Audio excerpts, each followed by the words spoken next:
Hey.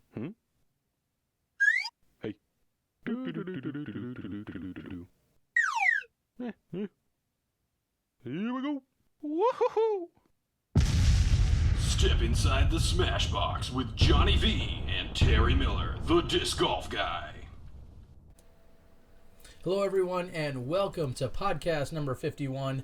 I'm your host, Terry Miller, the disc golf guy. Joined here in our Smashbox studios is Johnny V. Johnny, podcast 51. We've crested some, I guess, arbitrary number of 50, really. On our way to 100. Okay, and that's a special number, I guess? Binary. Okay, I'll go with If people had only 4 fingers, Mm-hmm. do you think we'd count by 4s instead? Like, would it be 4, 8, 12? Is that how we'd work? But because we have 5 fingers, everyone counts 5, 10, 15, 20. It's I'm an guessing. easier number? I'm guessing Like, had so. we only evolved to have only 4 digits? What would really screw people up is if we had 3 on one and 5 on the other. Yeah. Going by 3, 5, 3, 5. This is the only place you can have this conversation. Yeah, okay. Well, we are here for podcast again, number 51. I think 54 is a little more unique or special number here in our sport. 54 is typically par, depending on the course you're playing. Yeah, or but I'd depending on how rather good you are. be 51. Yeah, I guess you... Would you rather be 22? Okay. All right, there what? it is. All right, my only T-Swift reference of the night, probably. I thought you were referring to the number of ratings points you dropped. Oh! Hey-oh! That's not funny. It is, because we both have plummeted. I was looking today as the ratings update came out, and You're talking about the PDGA ratings. the PDGA ratings. Oh, okay. No, actually, our podcast ratings are going up. Okay, well, that's good, because our PDGA ratings... Yeah. Yeah, okay. And what did you find? I found that, I'm no statistician, Mm-hmm. but I did see that we are... Not good. We're not good. I am in amateur range right now at 927. That's intermediate. Or amateur. that's intermediate amateur.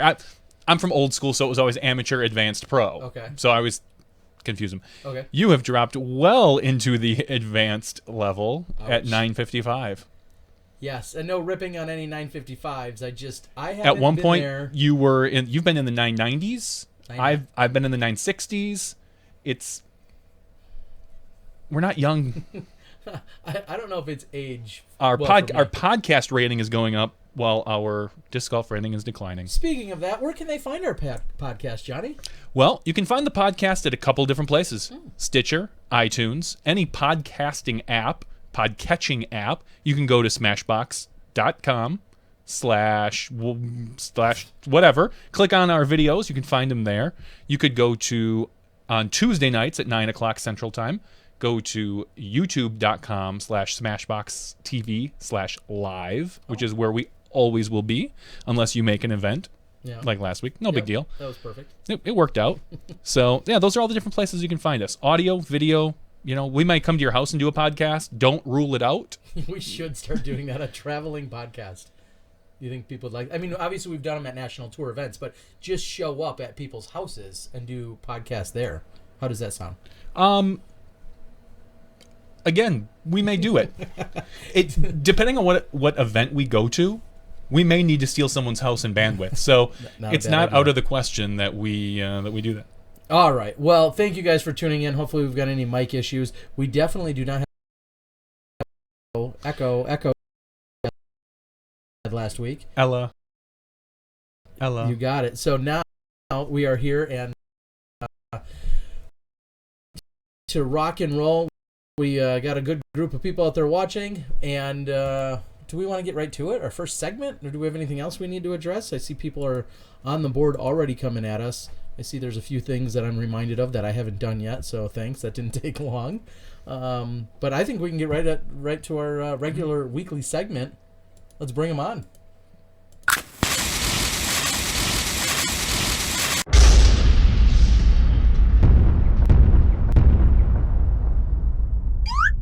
Boom goes the dynamite. And welcome to the show, Mr. Dynamite, Dana Vicich. How we doing tonight, buddy? Boys, how you doing? Well, I guess ignoring our ratings drop. I'm in that club too. So, All three of us. Is that the Smashbox bump? It's Or like the Smashbox dump, maybe, as we're our ratings are dumping. That's clever. I like that. Okay. Yeah. And I got a quick question. I'm sorry. Is my Your audio is my picture off? off center, yeah. Off center, like That's- you are shirted this week. That's good. Or bad. Yeah, I wore a shirt, but I don't know what's going on with the camera because it's now on my computer's tilted way to the side, and I gotta lean. How's this look? Opposite of where you need to be. All right, so you guys are just gonna have to deal with my. Is that my right ear? Yeah. I'm deaf in my face. right ear, so okay. But yeah, I don't know what the deal is. Once we go live here, it kind of just shifts over. So. Well, we're But glad yes, to have you. I did decide to wear a shirt this week, so. We may get some hate mail for that. I'm guessing people are going to be upset that you are fully shirted. So, I guess we'll have to see how that all shakes out. Maybe later in the show you may have something to make up for that. But we'll get to that later. Maybe this week I'll take my shirt off for the big hug. Yeah. Wow. Yeah. Ooh. That's definitely an idea. All right, let's get down to some business. What did you find this weekend going on besides the U.S. Masters, which I was able to take in and cover? Yeah. Well, there's two A tiers out there: the Charlie Vettner Open presented by Prodigy Disc and the Mellow Yellow Challenge at Solitude. Starting off down south in Louisville at the Charlie Vettner, we saw Eric Galliser come out of the gates pretty hot. After 2 rounds, he was the overnight leader, but 2 more rounds on Sunday saw Eric eventually drop into 5th place. Smashy favorite, the Batman, aka Dutch Napier, had himself a day on Sunday. He went back-to-back 1040 rated rounds, and old Dutchie's hot rounds were good enough to jump both Eric, Zach Melton, and a slew of other golfers that were ahead of him. And if it wasn't for a poor 3rd round, Zach Melton might have found himself in the winner's circle. Instead, he had to settle for 2nd, 3 shots behind Dutch. And I've got a little theory on what was going on with Zach's 3rd round. I could be wrong. I could be totally wrong here, but I was getting some pretty crazy Snapchats from Paul Oman Saturday night, and I think Zach might have been out with him and Kobe Geis and maybe a few others, but it seemed like they were. I know Paul was out late into the night, so. Maybe those guys have a tendency to have fun. They were practice putting, right? That's what they were out late doing. Is that what you're saying, Dana? Stayed up really late to practice putt, dial in on their game? Yeah, they were more like going out to clubs and walking around Louisville partying. Okay. You know nothing about that, do you, Terry? Nope, never.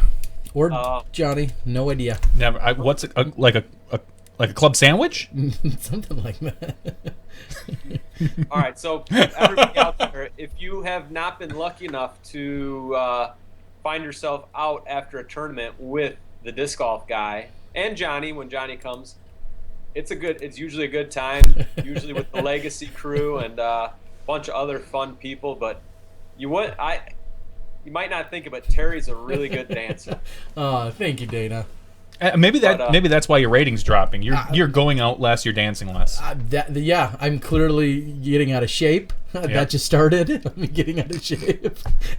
So I just all around, my entire game is all just going downhill. And you might be onto something, Dana. Like if I'm not in my normal golf routine, my game is suffering for it. You know, they talk a lot about routines, and that was one of them. Yeah. Thank you. Yeah, no problem.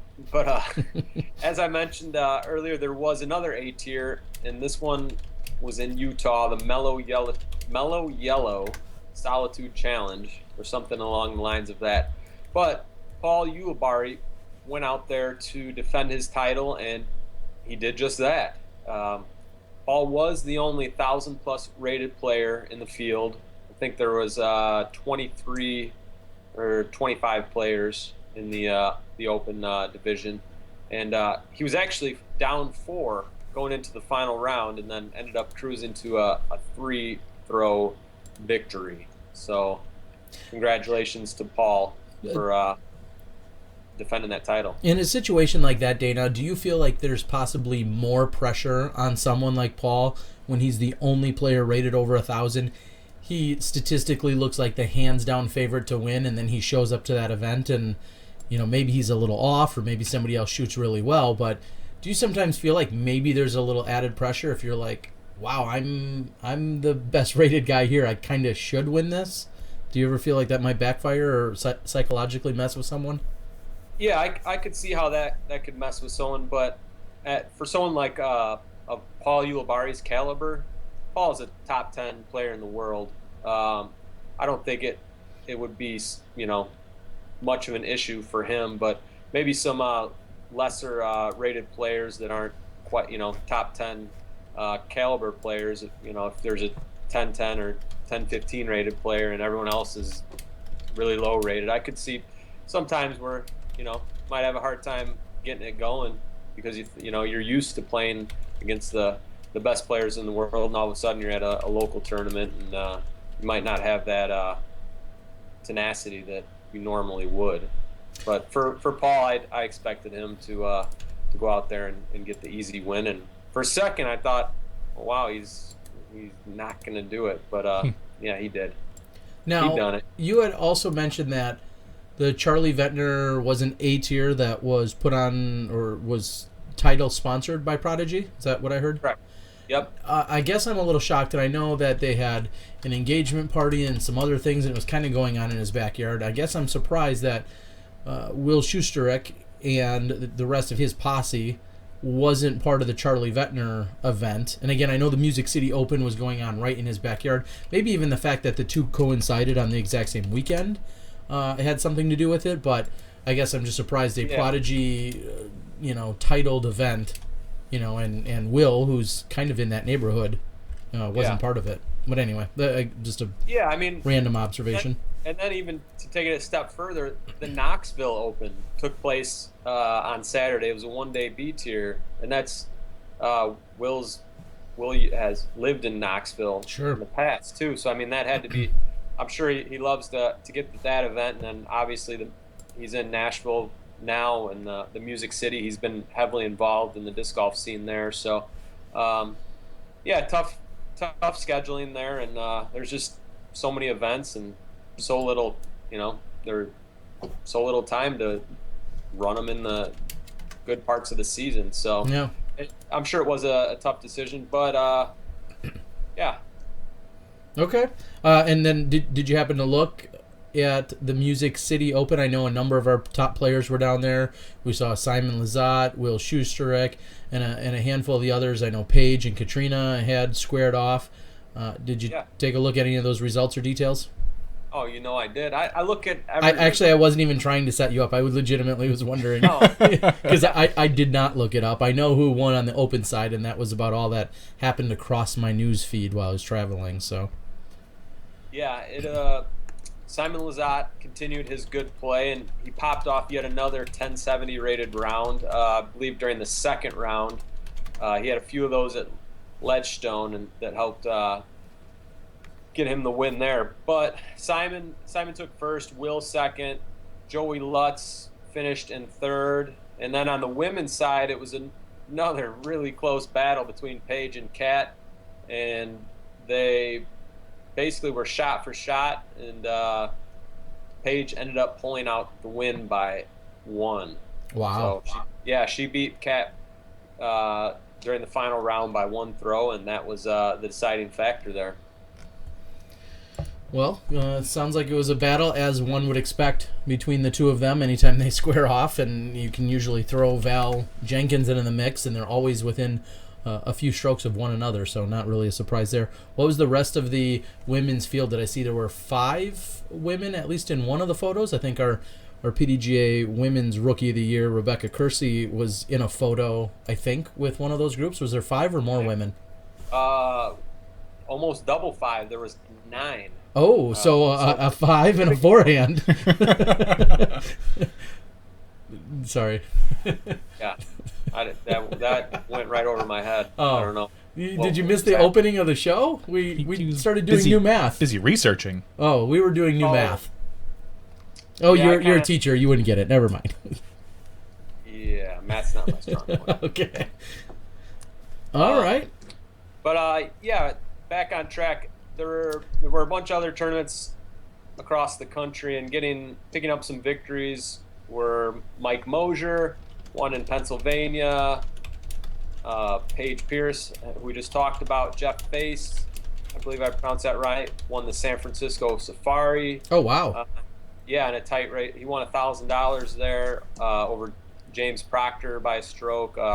Your boy Drew Gibson, I think, might have got 4th off the top of my head. Locally, we had a kid named junior Nathan Fields picked up another victory. He's gotten a couple junior wins, so keep an eye out for him. But yeah, a bunch of other tournaments, and those were a few of the weekend's winners. All right. Well, very nice. And obviously, we're going to be catching up shortly with Kevin McCoy, who participated in the Tim Selinske U.S. Masters. So we'll be able to get a little bit more in-depth analysis and some details from him and whatever else. Was there anything other than maybe what you saw in the Masters, we'll say the Pro Masters division there, was there anything else that jumped off the page at you in terms of the Tim Selinske Masters results? Not so much. I saw that Elaine King won the women's side, Yep. and that's I'm glad to see that she must be feeling better as she was. I don't know. I think we talked about it, but she picked up Lyme's disease at Worlds this year. They caught it quickly, from what I gathered. Mm-hmm. She's feeling better, and she's feeling good enough to win a major. So yeah, she was out there competing and one-handedly. And one of the things that I am working on, and that was just on my computer screen, is the final couple holes that she competed in. I couldn't get everywhere throughout the entire weekend. However, I managed to capture the last couple of holes that the women's division, the Masters women's division, competed in. And then the second that last putt dropped, I got in the car, had to go to the other side of the park, and then I caught basically part of hole 17 and then the 18th hole by the Grandmasters division to try and capture that. And that was a little bit dramatic on the final hole even, so I will be putting that footage out as well. So very, very good stuff out there. I didn't even get a chance to catch up with all the other divisions out there. I know there were Advanced Masters, Advanced Grands, and other women's divisions and whatnot. I didn't even get a chance to catch up with all of them. There was just, I think there's 311 or 323 competitors or something like that this weekend. So pretty big time event down there and taking place. So it's great that we'll have Kevin on here. Yeah, and I've enjoyed. I've been watching your round coverage that you've been putting up. It's fun seeing Barry and Kenny battle, and I'm still early in the week. Okay. Then I won't spoil it for you. Yeah, I haven't quite made it to the end, but yeah, I enjoyed watching. And speaking about Barry and Kenny, I did notice something the other day. Neither of those guys are currently qualified for the United States Disc Golf Championships. That's funny you say that, because I captured some footage, but it wasn't really steady as they were walking and talking. During one of the rounds, Kenny had said, yeah, I'm not qualified for the USDGC, and he said, I'm going to the Hall of Fame Classic, which is in a couple weeks, the last national tour of the year, and he said, hopefully anyone that beats me there is already going to be qualified. He's kind of counting on that, and so he's looking for a good finish, but yeah, he still needs to qualify for the USDGC. So, and I'm not... Same with Barry. Barry's also signed up for the Hall of Fame Classic there, and in the open division. Yes, okay. In the open division, and he'll be looking to, punch his ticket as well. I'd be surprised if they didn't, but hey, crazier things have happened. Yeah. So and then I think you and I discussed it a few weeks ago. If they do not qualify, at the Hall of Fame, you have to assume they would both show up on Monday for Monday qualifying?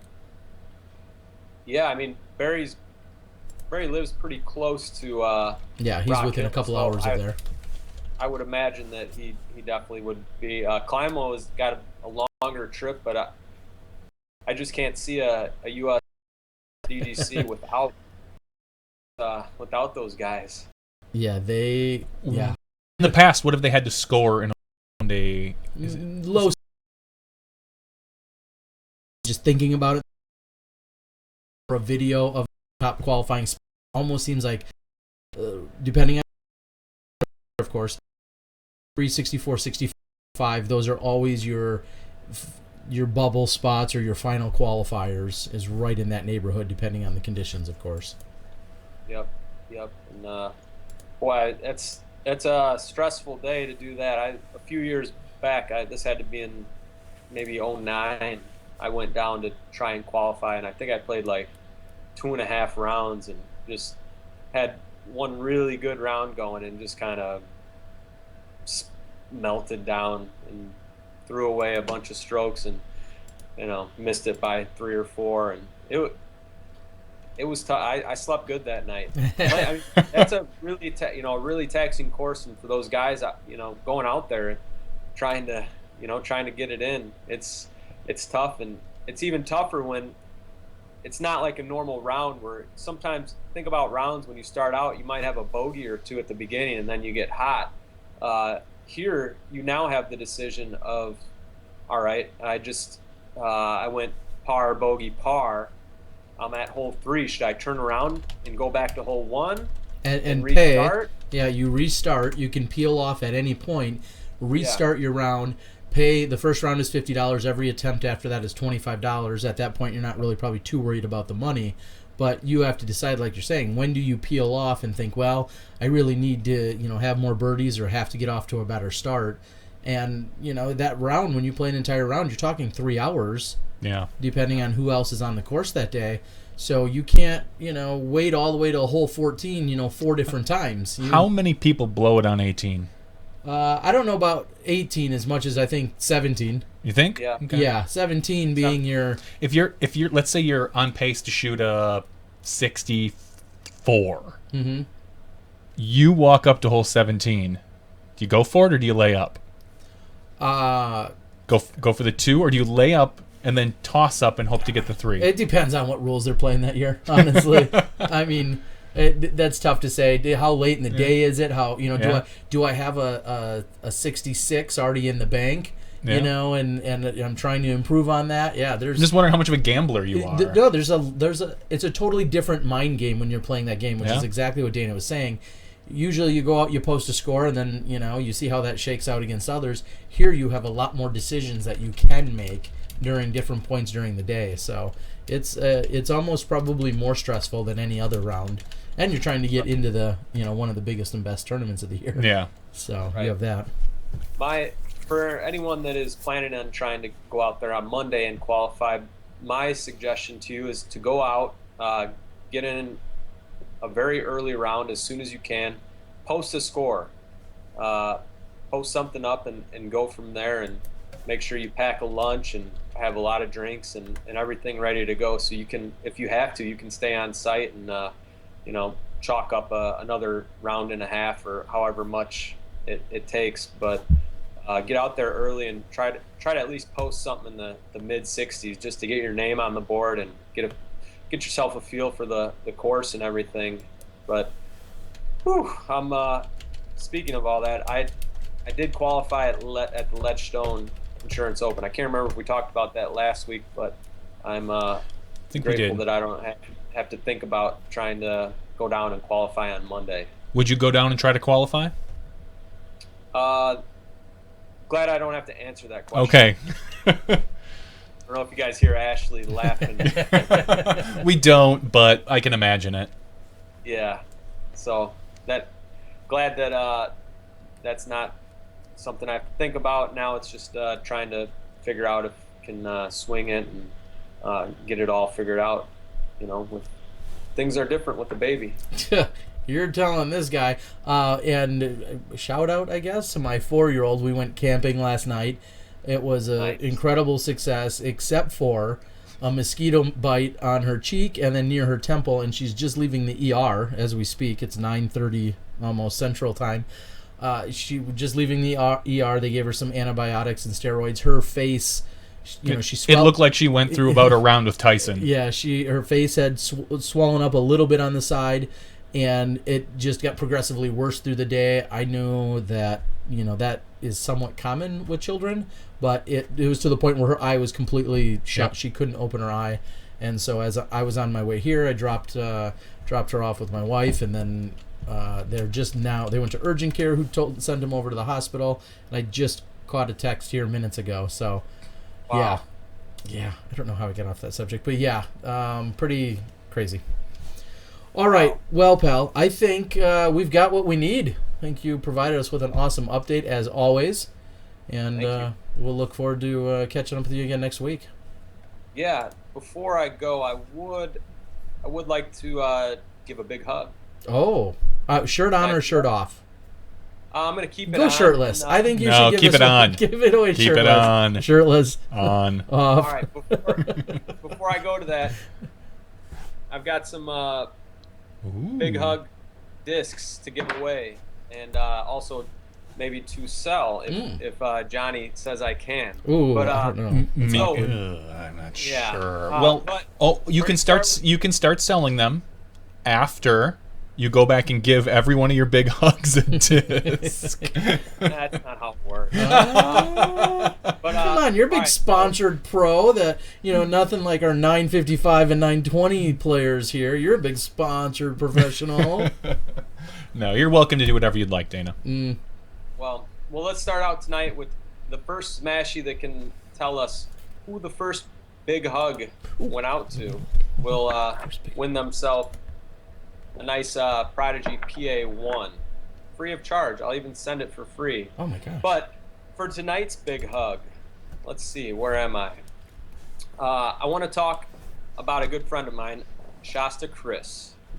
Shasta, I've been friends for 4 or 5 years now. He's one of the nicest, most genuine people, and he's also a heck of a disc golfer. And Shasta just got back home to Santa Cruz from East Coast Swing disc golf tour, and he threw a little post up on Facebook, and I'm gonna go through it here. Sorry for pushing things late, but I wanted to talk about this.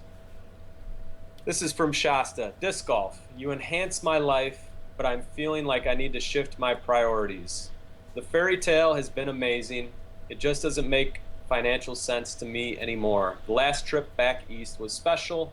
However, I feel exhausted and my resources are tapped. I think I need to commit to something full bore versus trying to make disc golf dreams happen while trying to juggle living in Santa Cruz with a part-time job. I have loved the journey. I just think it's time for me to change my path.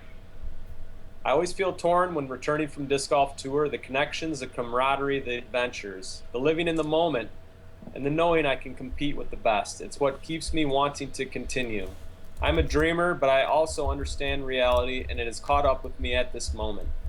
I'm using Facebook as a venting place right now. I can be an open book, and right now I am. I love you, disc golf family.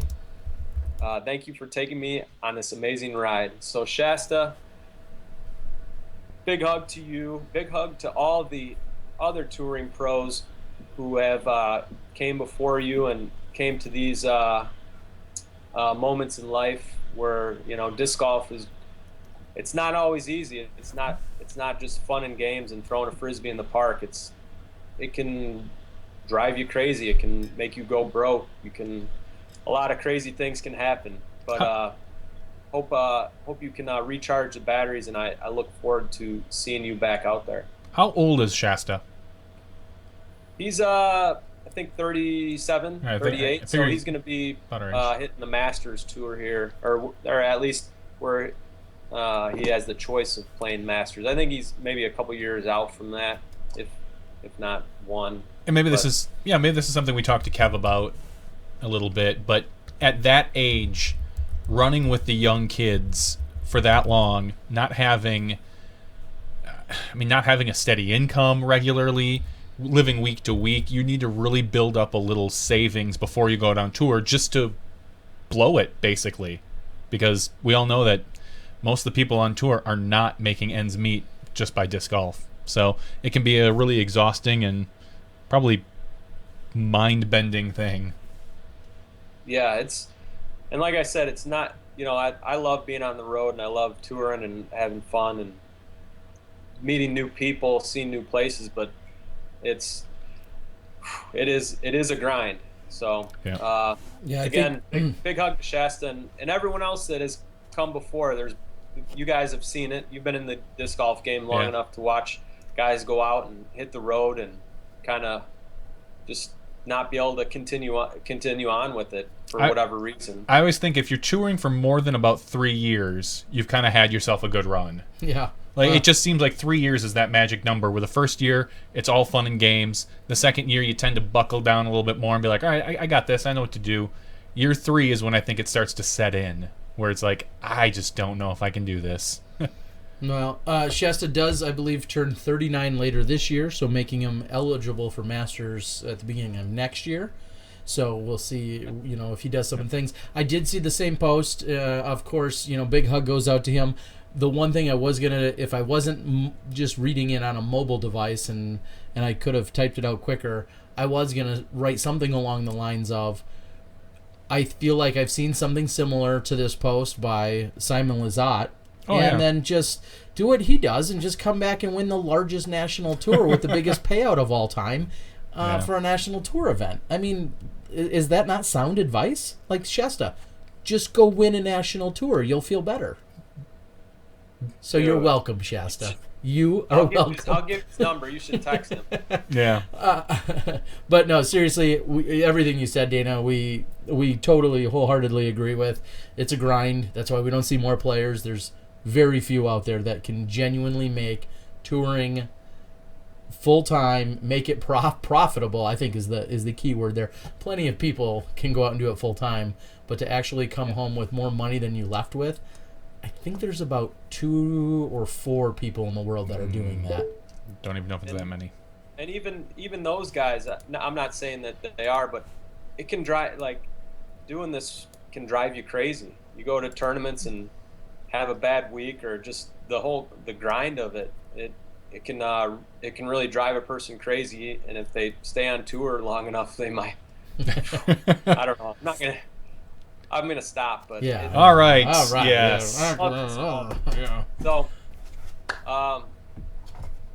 I'll go on to the board and figure out who won this sweet disc here. Yeah, people are just throwing out names, which I don't even think they did any research. They just randomly grabbed a name. I guess that's one philosophy, but who knows? But you go out and find the winner. Report back to us. Send us a message here so we can officially announce it right here on the podcast. Yeah, to be honest, I have no idea who I gave the first big hug to. Great. So, okay. Yeah. All right. We'll see you guys next week. All right. Thanks, Dana. All right. Well, Dana Vicich giving out a big hug disc. I know we've been talking for quite some time about having more Smashbox. We did get a new set of stickers thanks to our pal Miles, who we'll talk about a little later. But we got some new stickers, and we're also going to have some regular, I'll say non-big hug themed discs. We're going to have some Smashbox discs produced for everyone out there so that if you guys choose to support us in that capacity, you'll be able to do so. Very exciting stuff. We're going to dial up our special guest of the night. He has been playing disc golf for quite some time. He's going to have, I'm sure, some stories and some enlightening information for us because he also sits on the board for the Professional Disc Golf Association. And in just a moment here, we're going to be dialing up Kevin McCoy. We've got him dialed up. We're just waiting for his video to kind of come through, and we'll be set. Kevin, let's see you, buddy. Maybe? His video? We can hear him. Oh, I wonder what he's doing. I think Kevin was actually coming to us live from outside of his house. Says that you know what? He's probably listening to the podcast. He's probably like, he's a good full 30 seconds. He's like 30 seconds us. behind, so he hasn't realized that we're dialing him up. Oh, yes. There he is. And just like that, Hopefully we can. He may need to either mute or pause his own actual All right. broadcast. He's got it. Hi, Kevin. Welcome back. Well, not welcome back. Yeah, Welcome to the hey, show. how's it going? It feels like you've been here before because you're on the chat board quite a bit. Yeah, I like the show. You guys a lot of good stuff to the people out there. Keep up with the events that's going on. Terry always does good work with you too, as well as with the videos. So I always like to chime in on Tuesdays and check you guys out.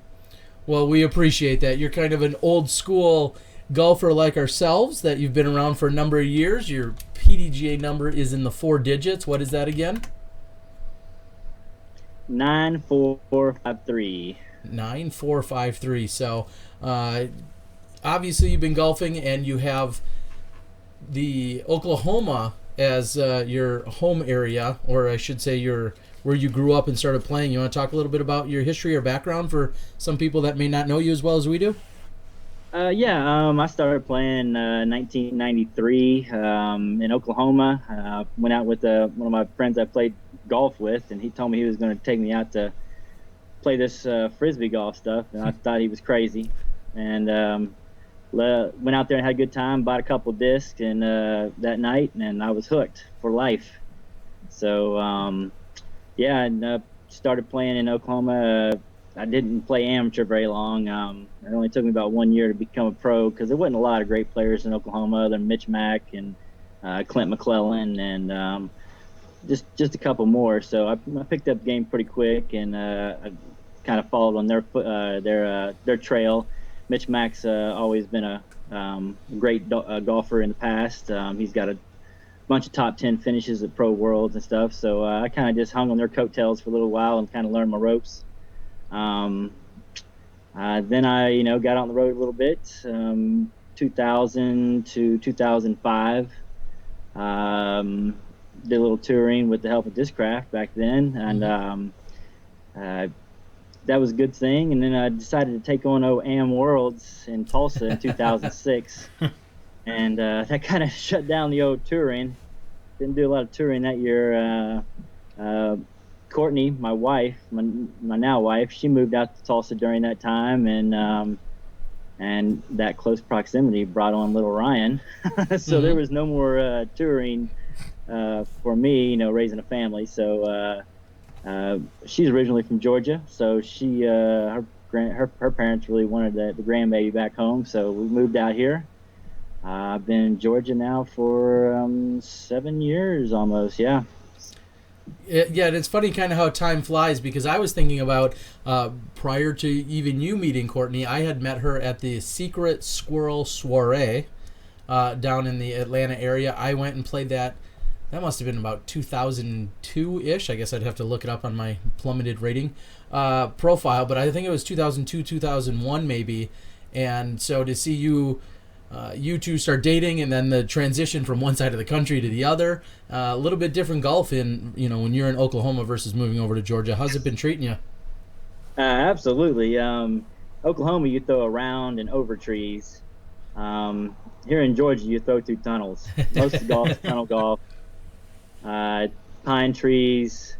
My bag completely turned over from a bunch of overstable plastic to fight the wind in Oklahoma to I've got a lot of flippy stuff that penetrates and splits the tight fairways. So I had to redevelop the game a little bit, but it's fun. Thinking of old school, do you remember A, your first course, and B, what your first disc were when you went out that first day or that first week even? Oh, absolutely. It was McClure Park. I actually moved right across the street from it later in life, where I had a pro shop right off 18's tee box in my garage. I loved that course. And that first 2 discs I went out and bought was a pink shark and a yellow scorpion. Nice. And then right after that, I went to a place that had the airplanes, the lightning discs. Of course. Like, the number 1s through number 3s. Well. Yep, the Fortress and the B-15s and the F-15s and all those. Yep. Yep, yep. So, but then it kind of started figuring out they didn't last very long. You know, you hit a few trees with those, and they're all number 4 rollers. So, So you've obviously taken on a different role now that you're a dad, and you've even moved into the PDGA administrative section of our sport, in that you're on the PDGA board of directors. I believe you've been there for 4 years. I think you may be up for re-election, hint, hint, next year. But talk to us a little bit about that role, what it's meant to you, and some of the functions that you've performed. well, actually, I was one of those guys on tour that would stop in a location and thought that man, it could be a lot better here, and I'd be that guy, be like, man, PGA, what are they doing here? Sure. It'd be quick to blame the PGA and all that kind of stuff. So finally, I decided when I got back in Oklahoma, I wanted to be a state coordinator, to, instead of being the guy that's complaining about it or bitching about it, get in there and try to do some things to help out. So became a state coordinator of Oklahoma in 2002. We brought in an A tier, we brought in a national tour, we brought in a major, and so I kind of felt like I dipped my toe in the water there a little bit. And then once I moved to Georgia, I was coming here and start saying, hey, let's do this, let's do that, let's do that. And I just thought maybe I could take my role into a different direction with the PDGA itself, instead of just a state coordinator role, since the headquarters here in Atlanta, or here in Georgia. Mm-hmm. So I had a couple of things on my agenda that I really wanted to pass. PDGA leagues is one of my things that was really important to me.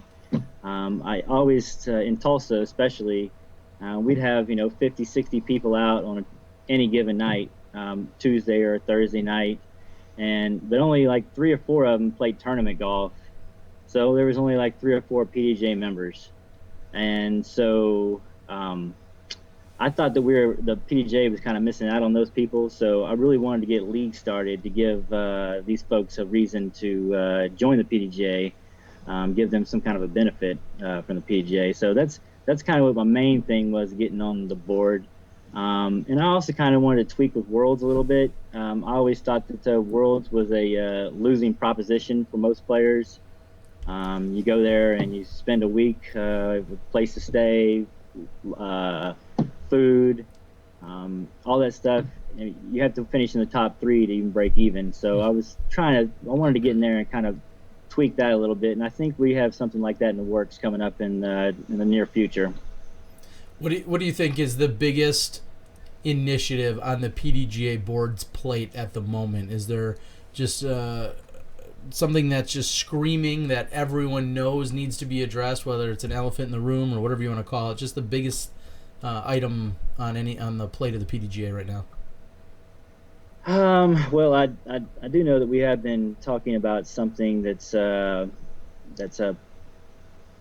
don't know if I should really get into it too far, because this is our secret right here. It's just us, Cav. Just Smashbox. Just Smashbox. But we are looking to get the national tour out to a private industry, so they could take it on and take responsibility for the whole kit and caboodle.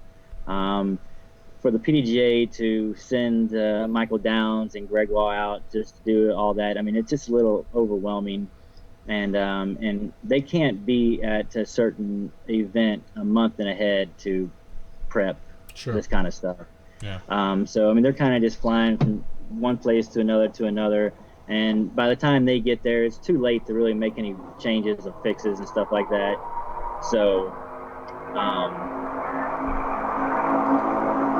motorcycle. Yeah. Wow. Getting to it. But yeah, we'd like to get that out to somebody that would like to run a national tour, and be able to put out the biggest show that we're looking for. We want to make them events. I mean, we just don't want them to be your standard tournament with just a little bit more cash.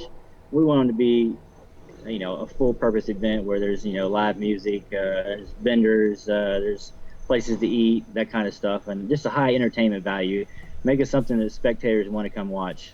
Would you say that's the number one criticism, or one of the biggest criticisms that you guys get, is how the national tour or the professional tour is kind of structured or well, yeah, I hate to use the term scattered, but just how it's placed out. It seems like that's a hot button every single year. As soon as the schedule is released, immediately now a lot of our pros run right to social media and then talk about how inefficient or ineffective that their tour will be. Do you feel like that's one of the biggest items out there? Oh yeah, that comes up quite a bit, and that's actually that is a tough problem because many of the top events just have their certain weeks that they can use their courses, and to try to tie them all together it's a difficult task. Big Dog does his best. I'm real happy with Andrew Sweeten and Big Dog, the efforts he makes with the tour. That's a tough call on a lot of those to get the travel. Yeah, I mean, you hate to see people going from the West Coast to the East Coast in 1 week, but sometimes you can't avoid it.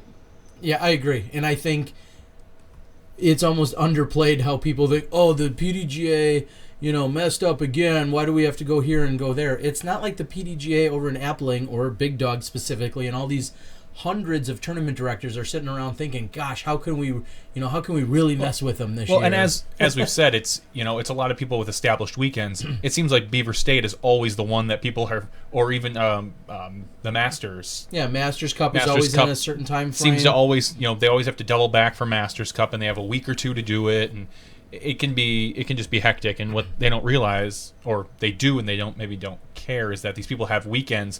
They have set these aside for years. They kind of have volunteers that are set for this. Maybe the park isn't available other weeks. Correct. It's there's a whole confluence of things. Yeah, and that happened last year with the Beaver and Beaver State Fling and the one at Hall of Fame. It was tough on those guys to get them to drive all the way across the country in 1 week, but it was one of those deals where that was the only weekend they could take, and it just happened that way. Yeah, and I think no matter what we do, and I say this every single time I start seeing all of those comments and complaints come in or criticisms, there's never going to be a way to perfectly address it for everyone, especially when someone's like, well, I live in such and such state, and the tour doesn't really work well for me for these 6 weeks. Well, sorry, the tour isn't just focused around one person or one particular region or state. And, we have all these options. You're just gonna have to jump on the tour when it works for you and ride it as best as you can until you're broke, and then you come back when And then you get on the PDGA board, right? And then you come back. And then, until we have private jets, it's going to be a problem. I think all of the manufacturers just should have their jets, and then they take that would be the most efficient way. Is they take all their players.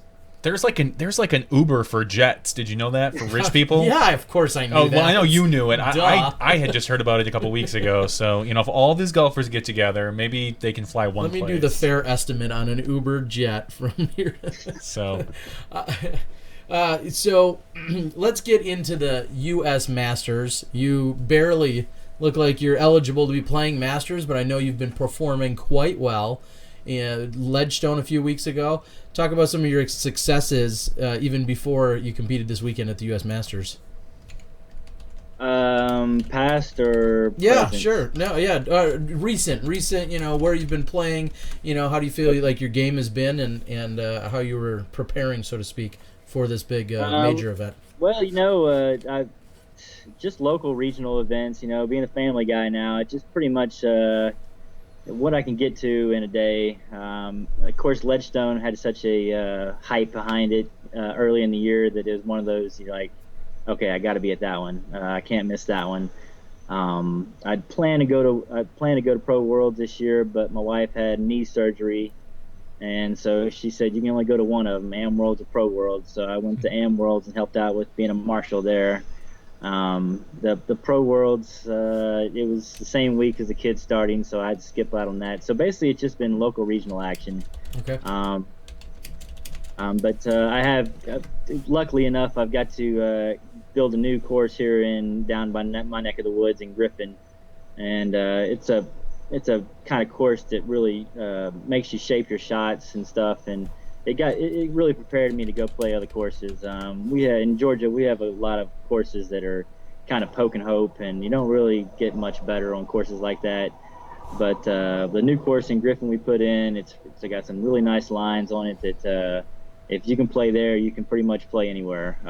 So I had a league out there that we were running, so that's pretty much the most golf I've been playing is out at my local course. Going out to Ledgestone, we got there a couple days early, so we got to get a good time to practice all the courses. I felt pretty confident on the Megiddo course that we played. I really like that course a lot. It's relatively young. It's probably 2 or 3 years old, and it'll be a really good course once it gets a little more maturity to it. We got to play 2 rounds there, so anytime I like a course, I seem to play a lot better on it. So I played real well there. Going to U.S. Masters, I'm familiar with those courses. I really liked Bradford. Once we found out we were playing the shorts, I was a little intimidated because I thought that, man, someone's going to shoot 39 out there to win that event, and that's there was a 40 out there, I know. So what did you? I was just going to say real quick. What did you think of that decision? I mean, because when I got there and kind of found out, and I played all of those courses during the Pro Worlds. I wish I was playing the shorts, but anyway, I played all those courses during the Pro Worlds in 2012, and to know that we have all these 1,000+ rated masters and yourself and your Kennys and Barrys and so on and so forth, I'll admit I was a little surprised that you guys were playing the shorts. I can see advanced senior grandmaster women playing the shorts. That's suited right towards their their ratings and whatnot, but to see these top pro masters in the world playing the shorts, were you a little taken back by that? It was surprising for sure. The long course, I mean, Michael Johansson shot in the low 40s there during Worlds. He's a great golfer, don't get me wrong, but so is Kenny and Barry and Patrick Brown and the list goes on. Johnny McCray. Yep. Yeah, all those guys could go low on that big course. And really, a lot of the holes out there, the longer tees don't make it that much tougher. I know hole 8, the one that has the tunnel down the pine trees, it's not the best hole, I would say, for on the long tee. A lot of people kind of have some gripes about that hole, but sure. For the most part, I'm a big fan of that Bradford course. I've always had a good time there, and I was just glad we were playing it. Shorts, longs, it's their event. I'm done complaining about we should have did this, we should have done that. It's their event. I'm there to play their event, and I'm just happy to be there. Well, and I think what was interesting to see is also that the speed of play was that much quicker. Not only did you have 50-some or 60 or so in your division, but then because of the tees that you were playing and with how good you guys are, you move through those rounds relatively quickly, and being done by 3 or 3:30 or 4 o'clock. Now you started somewhat early at 8, right on the dot, but to be done with your day and have a little bit of downtime at the end of the day, that had to be a little bit refreshing rather than playing like a 3.5-4 hour round every single day. True, and especially in a big city like that. I mean, it gives you time to go check out some things. I totally agree with letting.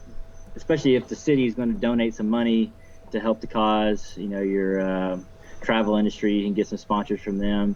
Give them some time to go check out the city and do some things in the city. So I like that part of it. I like the end part of it. I wasn't so fond of getting up at 6:30 in the morning to go play golf. And I'm even less fond of getting up and filming golf and getting up at 6:30. Well, you called me after both rounds were done, and there was a local tournament here that was more or less just starting their second round. Yeah. After these guys had finished both their rounds for the day. Yeah, it was definitely a very different atmosphere. Your performance, you finished second. I don't think that's a big spoiler at this point for anyone. You finished second. You played on the leader card every round that I saw you. When I showed up on Saturday morning, you were on the lead card from there on out. I mean, you talked about having, you have over 100 wins yourself, but then the other guys in the group, Kenny with, 200 wins and some, and Barry with close to 200, Schwebby over 100. What was that like just playing in that, we'll call it royalty? I mean, there was some pretty stiff competition and some, Hall of Famers in there. What was that like? It was like a flashback to 2005. I mean, I was playing good golf then, Yep. but I'm well past those days of my standard of golf. I'm more just a weekend hack these days. Yeah, it was like being back in the old days of being out on the road. Yeah, a weekend hack that shoots 1047, 1009, 1036, 1038, and 1019. Yeah. Yeah. I don't think hack. I don't think hack is the word you're looking for. Actually, I have a terrible tendency. I don't know how to snap out of it, but I seem to play right about the level of the guys I'm playing with. So as long as I can get on that top card, I can kind of feel that. I just a couple weeks prior, I think the highest rated other pro in the event was 935, and I played some 950 golf. So, it's just kind of falling around. Even last year when I played Masters, I had a tough time. Some of the bigger events, I think my expectations were a little high because I've been at a kind of that second tier of the top pros back in the early 2000s. That as soon as I turned Masters, I was just going to start cleaning house. Yeah, that's what every master says. Yep. Yep, that's what every 39-year-old I'd say every says. 38-year-old says, 2 more years and I get to get in that Masters field and I'm going to dominate. Yeah, I'm Because just gonna those kill old them. guys... Well, that didn't happen. And like I said, I don't know if I was just handling expectations poorly or what, but yeah, that didn't happen. And so I didn't really go into an event like U.S. Masters with high expectations. I knew the field was stacked. So, I was just trying to beat the course down. And those are a couple courses that I really like. And like I said, if I like the course, I usually play pretty well on them. So I think that was pretty much it this weekend. And I'm kind of riding a hot putter right now. Yeah, talk about that. Story.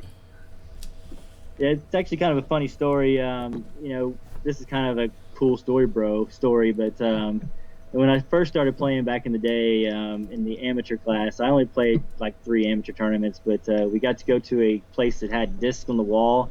It was back in the day where you can only get like Innova at the nice stores, but this place had disc on the wall you could go up and touch and like and feel. And I was playing with the 86 softy back in '94, and we walked into the store and it had this beautiful green 86 softy, and I've never seen a green 86 softy before, and I bought it right then and there, and it was in the middle of a tournament, and I said this is going into the number 1 slot immediately, and I went on to win that tournament and advanced, and so it was kind of crazy, but it was like deja vu. We went to Ledgestone, me and my good buddy Jerry Swami from Augusta.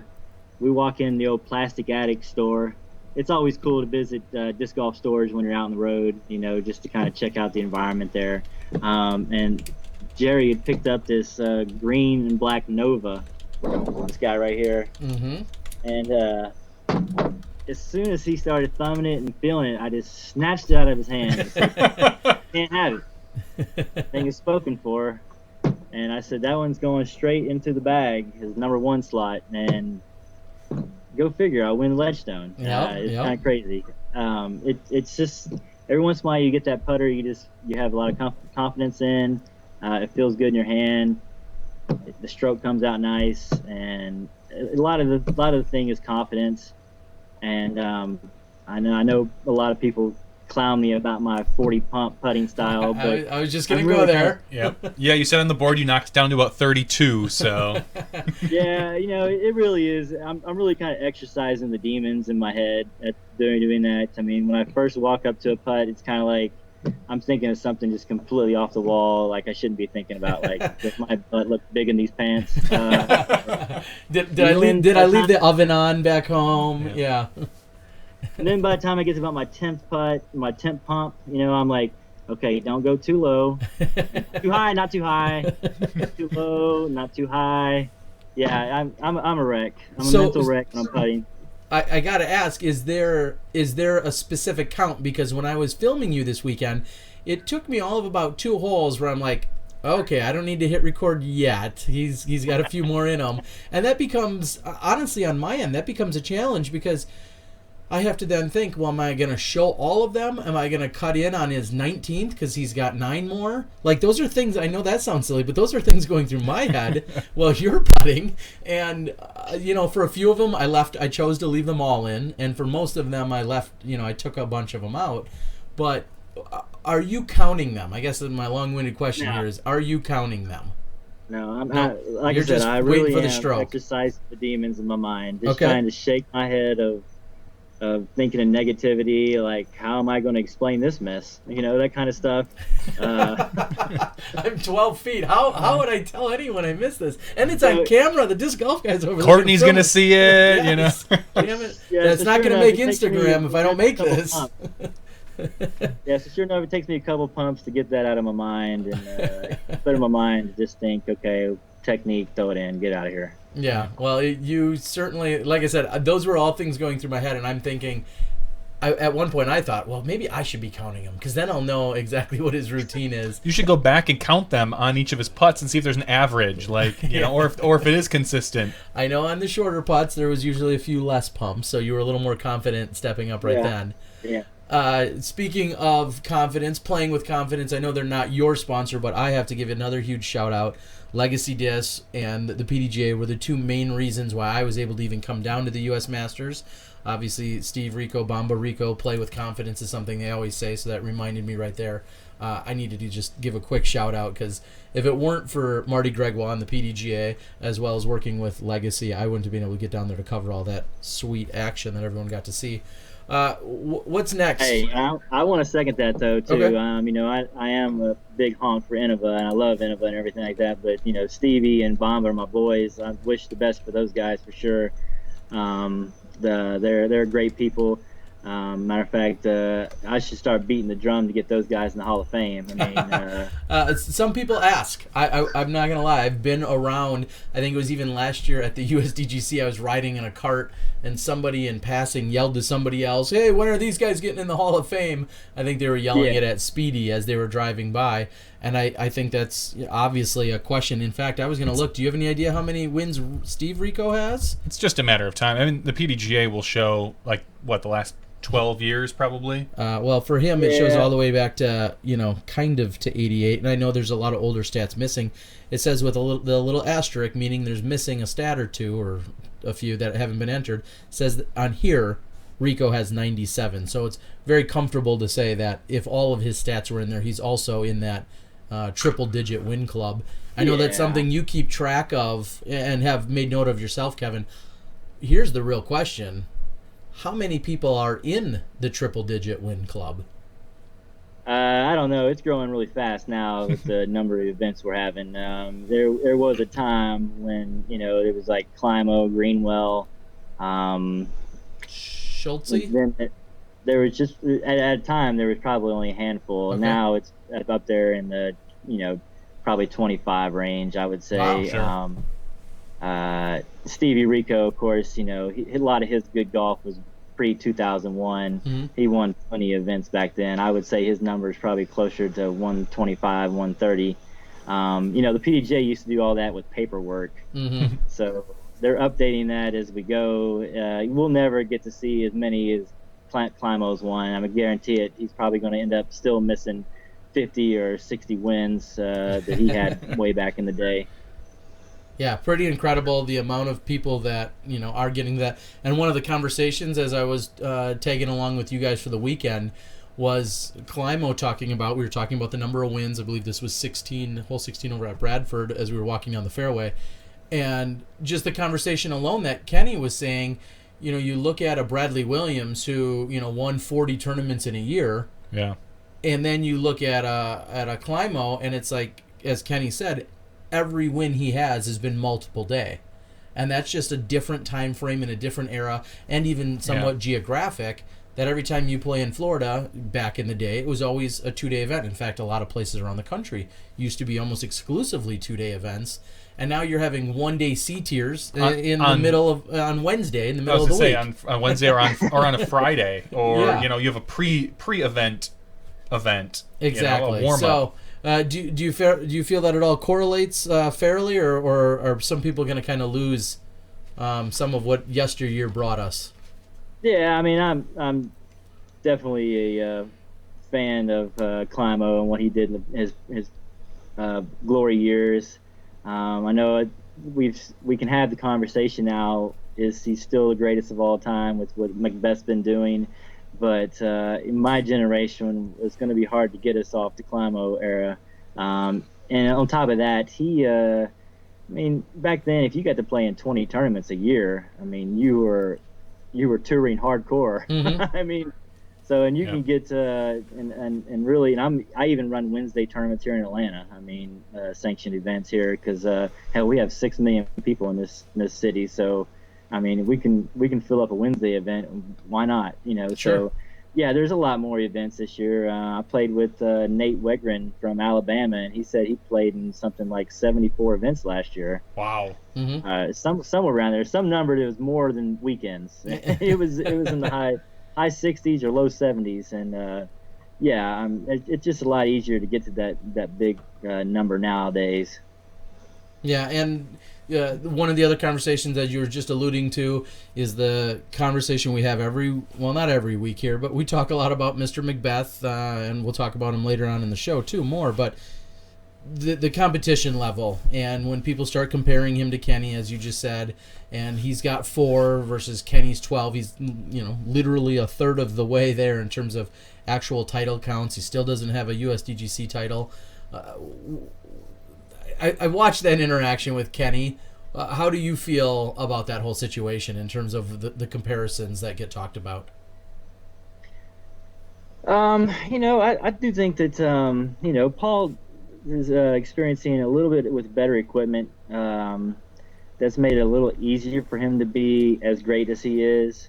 I feel like Climo was as great as Macbeth is and is still going on, and at the same time, a lot of people say that the competition's a lot tougher these days. Mm-hmm. I think the competition is greater, as in more numbers, but I think there's always been an A class and a B class of the top players. I was always kind of in that B class where I might raise up and win a big event every once in a while, but those guys were every weekend in the top 4 at those big events. The Berries, the Climos, and Paul's that guy. Ricky's kind of that guy too. He's kind of in the A squad. After that, you get maybe Germ. He's kind of close in there. But still, there's just that A class that are just a little step above the rest, and everybody else is there's a lot of great players out there, but I still think they're still trying to get out of that B class into the champion level player. Yeah, and some people think, I know Jim out on the board here is maybe not loving the idea that there's another Paul Macbeth discussion, but someone like yourself who has that experience, you've seen the Kennys, you've seen the Berries, you were in that era competing with all of these guys. I think if there's one person to discuss Paul Macbeth and or his comparisons with Kenny, I think you're probably one of the most qualified guys we have to do that. Where do you see yourself for the rest of this year and moving into additional years in terms of your play and your competitiveness? Do you feel like that's going to maintain, or are you going to see more administrative type things, the board and other stuff like that, and being a father, of course?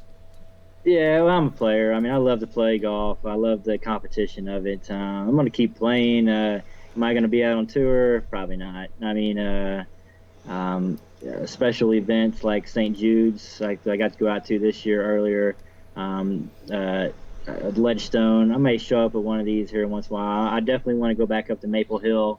It's been a while. I wanted to go back this year because it was the 10th anniversary of me winning that event, and I wanted to go back and kind of give it another run, but it just didn't work out with Courtney's knee surgery. But I definitely like to step out and do some of these bigger events every once in a while, but it's just going to be the regional action. We definitely plan on going to Worlds next year. Okay. Both you and Courtney? Yeah, her doctor said that she needed to schedule an event in March. Okay. So that she'll be able to be going full steam in March. So she's quite the player. I mean, she's been kind of I I'm blessed to have her as a mother of my kids, but she's kind of got ripped off on some of her glory years of playing, being a mama. Yep. Our last four, or our last three trips to the Worlds, she's finished third, second, and fourth in the women's open division. So, and I think she's probably the best threat out there to Paige. I know that I'm a little biased, but Kat's also a great golfer, but Paige seems to be on top of the game right now. And Courtney used to have a nice little long winning streak against her. Of course, Paige just gets better over the years, but I'd like to see her get back out there and give those girls another run. Yeah, that would be awesome. And I have to go off on a slight tangent. Your wife Courtney has always been super supportive of everything we do here on Smashbox. She's one of our favorite Smashies out there, so we appreciate for all of her kind words and encouragement. We know she's always tuned in, watching the action, and encouraging and supporting us any way she can. Also, you speak of the surgery that she needs, and unfortunately, I saw when that kind of went down. It was earlier this year, I believe, at the Throw Down the Mountain.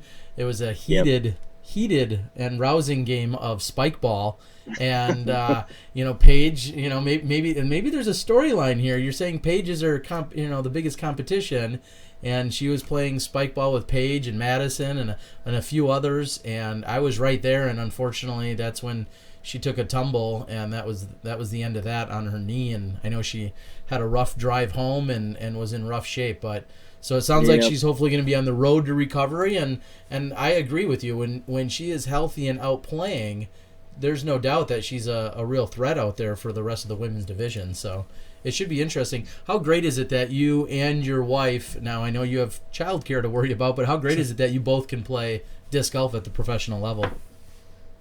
Oh, she's actually the best putter in the house by far. How many pumps? She doesn't do no pumps. Okay, no pumps for her. I haven't rubbed off on her that way, but I don't like playing too many putting games with her because it's kind of embarrassing. She whoops me around pretty good. I'd put her up against most of the men as a really good putter. Jay Redding is probably the greatest putter I've ever played against, sure. But and Cam Todd back in 2001, his first era. But the wife can throw it in the bucket for sure. Yeah. And she's always been one of the longer throwers too. So it's not like I'm ever waiting for her to catch up or anything like that. She's usually, when we go out and play golf, she can keep up pretty well. Most of the time here in Atlanta, she plays in the advanced field against advanced men, and she usually works them over pretty good for the most part. So it's always nice to go out there and play with your wife. Well, I remember, again, when I met her at the soiree, the Secret Squirrel soiree, I remember I probably called Johnny. I was like, wow, there's a woman down here that is really good. And, of course, I was talking about her because I met her that weekend. I think it may have been either mixed cards, first division or first round, or maybe it was during warm-up or something. And we don't see a lot of that anymore these days. Nah, like back the when PDGA officially got rid of it. But I liked it, though. It creates some great memories because I think that's how I met both Courtney and another old schooler and superstar, certainly in Leslie Herndon or Leslie Todd. Yep. Same thing. I met her at the City of Mobile Championships. Yep, I remember that. First round, and I played with her in 1998. And I said, that was in March, and I said, she's coming to Am Worlds in Wisconsin, and she's going to win. And 4 months later, she did just that. So it's unfortunate. It's great to see, yeah. I'd love to see more mixed, like, even if it was, I guess you'd have to maybe X-tier it. Kevin might be the one to know.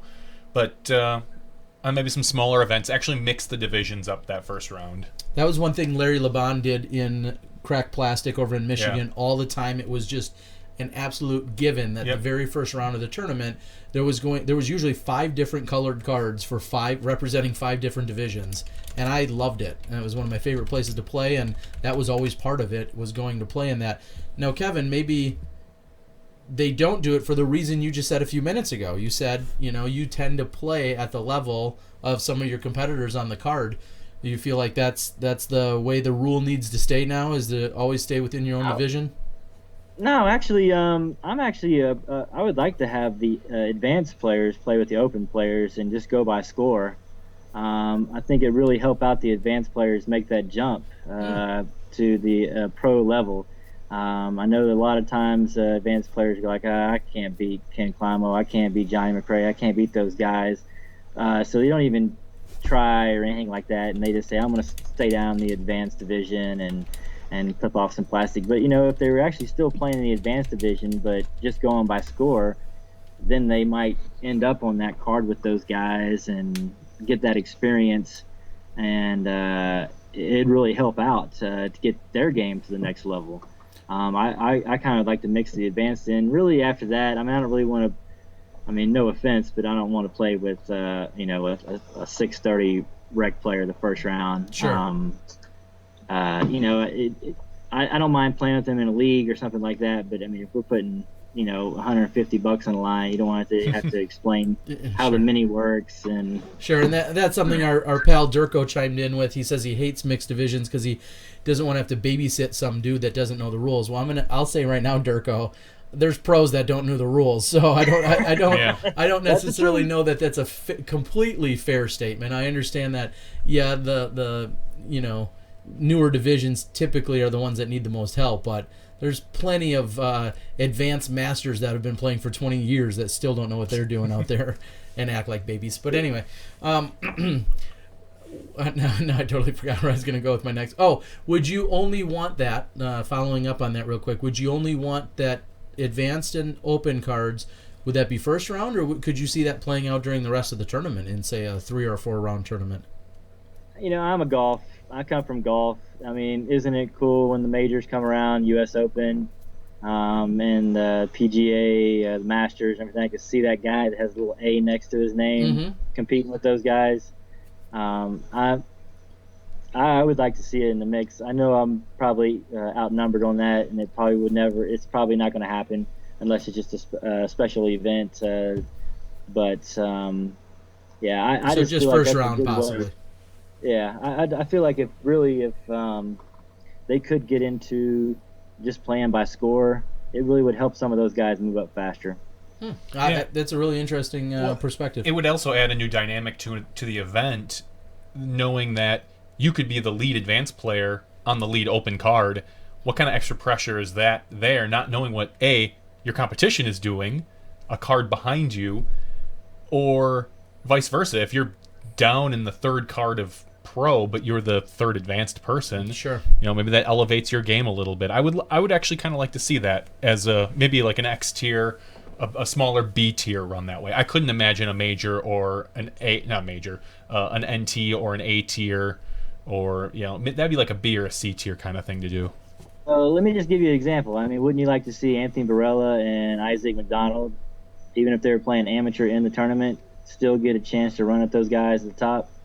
Yeah. Sure, they're still playing amateur because they're young, but they're amazing players, and I think they could compete with the top level players. Oh, yeah. That's kind of one of the examples I would use. Yeah, and I think it's a perfect example because we're seeing, obviously, their ratings, be competitive with the top players. It would be interesting to see how their interactions are, if the pressures are really any different or not. Those guys specifically are 15 and 14. So I think they have a certain.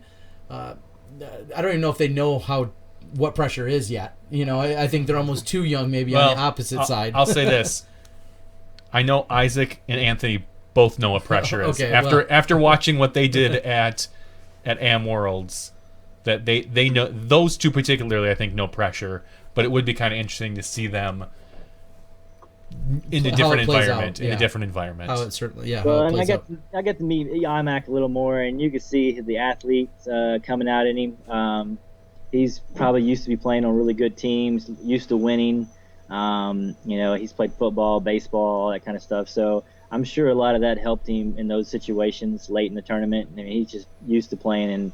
And even in team sports, in a competitive level, and so it probably helps out a lot in those pressure situations.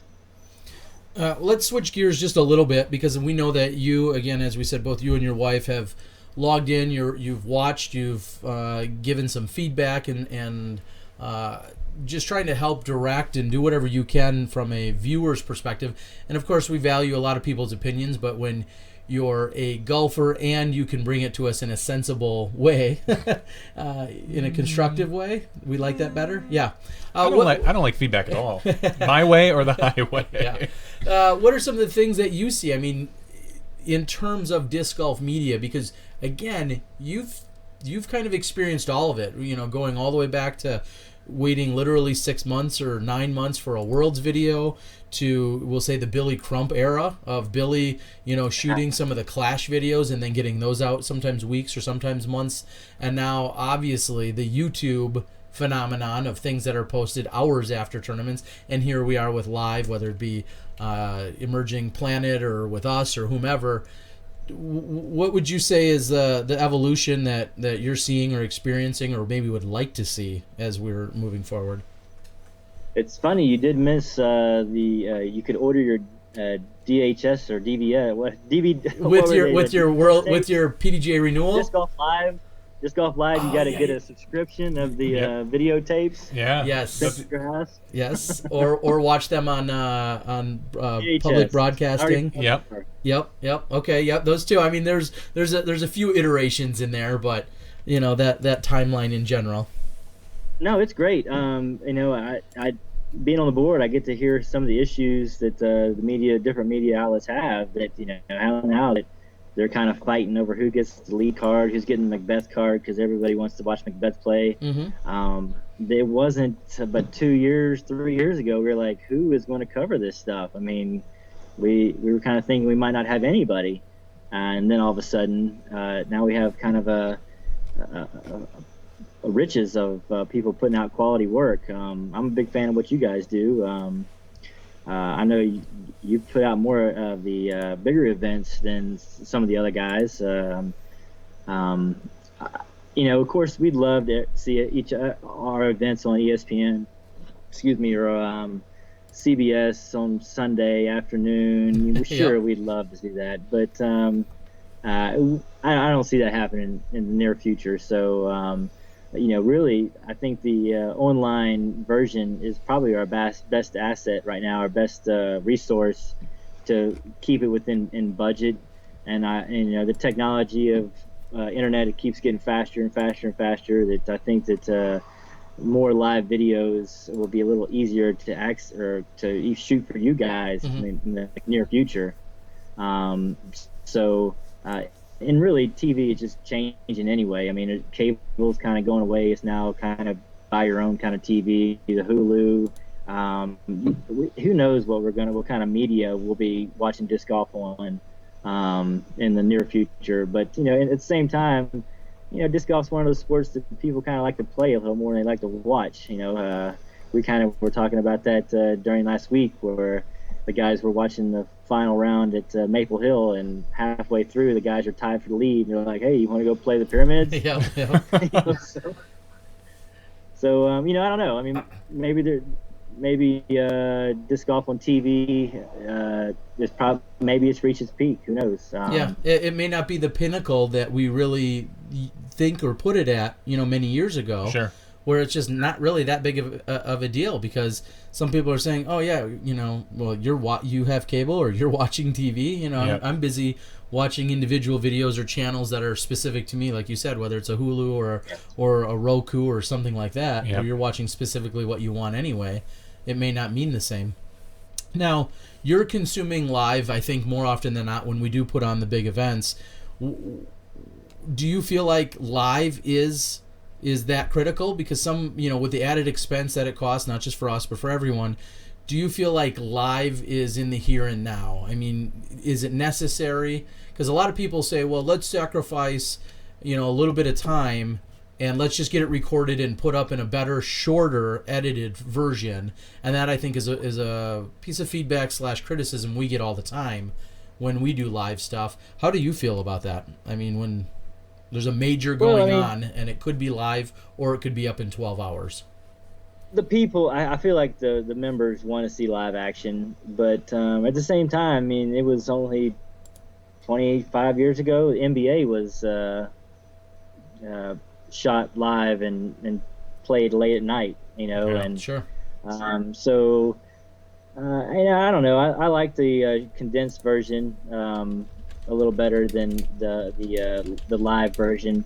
But at the same time, if you're watching live scoring of the Worlds or USDGC, I mean, I want to see some video. You know, the bigger events, I definitely feel like live is the way to go, and I want to see live action. You know, mom and pops rinky dink C tier. I mean, yeah, that's. I can see that. I still like watching it, but I Oh, can sure. I mean, watch that everybody next loves week. to watch Nico shoot like a 46 at some B or C tier, but just not live. Yeah. You know, it's one of those things where, I don't need it. yep. Well, and I think one of the funny criticisms, and again, I don't know if criticism is the word, but when you get that feedback, people always say, and it's coming in on the board right now, Andy Klinger just says live is just too long to watch and quality sacrifice. I agree with the quality part, but I also would say to anyone who wants to challenge and say, well, I'm not going to sit down and watch 4 hours of the Maple Hills final round. You watch 4 hours of the Super Bowl. You Or watch 12 hours of it. Or 12 hours of it, yeah, exactly. Or you watch 4 hours, when it's all said and done on a single World Series game. So if it's something that you're really passionate about and you do want to watch, yes, we're not at that quality. But I think we've just, I don't want to say brainwashed, but we've been really programmed that, hey, we're going to take this 4 hour round and we're going to put it into 32 minutes for you. And I think we've almost kind of programmed people to think that way. So when live does come about, it's not as appealing as maybe Sure. it could have been. So I think it's a programming issue here, and I don't mean that on TV. I mean programmed in our brains. I mean, if we had 12 cameras out there and we could show several cards, Yep. and instead of showing people walking behind the camera, and we could shift to another hole where some guy's about to throw a shot, it would be a lot better, trust me. But I mean that's high budget stuff, and we're not quite there yet. But what it is right now, I think what you guys have been doing in the last couple of years has been great. I'd like to probably do something a little bit different than what the emergency sports have been doing. But for the most part, the YouTubers out there are really doing a lot of good work and putting a lot of time and effort into it. That I would like to see all of them kind of come together, especially for a big event, and somehow tie it all together, which I know is probably impossible at this time, but it would be great if we could get all, maybe 10, 12 cameras working at the same time and get multiple footage at the same time. Yeah, and I think that will probably happen right after all of the I'm waiting for this. after all the manufacturers start sharing molds. No, I'm just kidding. No, I know. I'm just kidding. But, no, you're right though. Definitely a long shot. I hear you. No, it's just everyone has, as we've all learned, there's so many different personalities, there's different editing skills and capabilities, and having that one vision or something where we could collaborate. And I guess I'll throw myself in that mix. I'm not opposed to collaborating. I just think it would have to take the right event and the right oversight to make it all happen.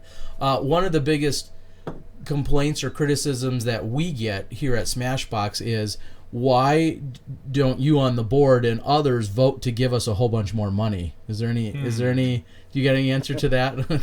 No, but well, Like I do have an what, answer to 5 that. or 6 wheelbarrows? Just bring it up to the. You just letting them just shovel their. Yeah. because Really, the only thing I can help you out with is we approve the budget. After that, it's in the hands of the office.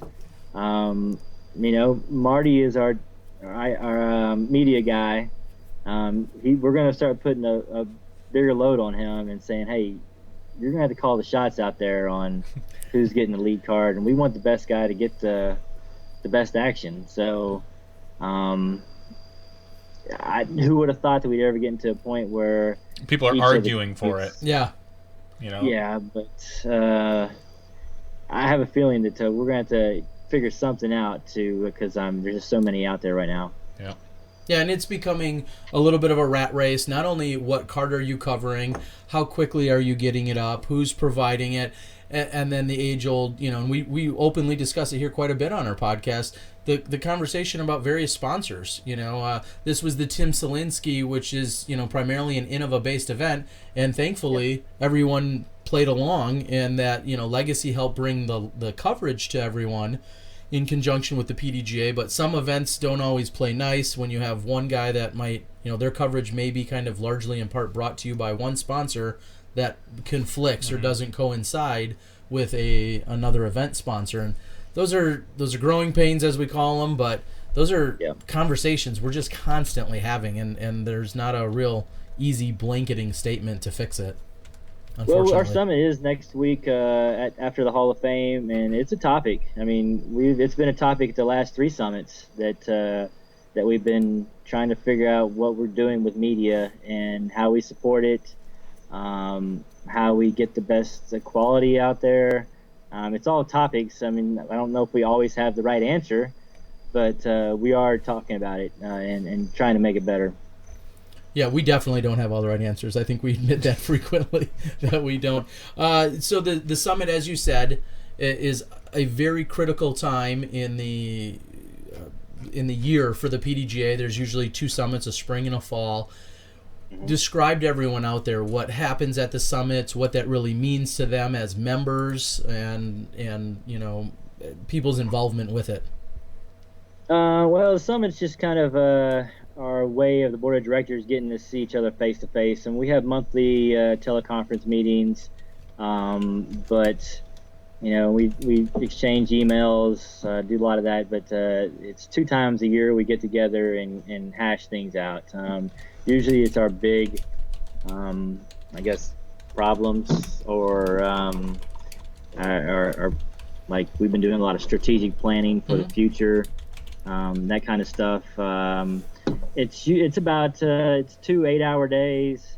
We get there early in the morning. We got a nice long agenda of stuff we go over, and we just kind of pound it out. Every once in a while, we'll have some new programs to initiate it at these summits. That's how I got league started. I came in there.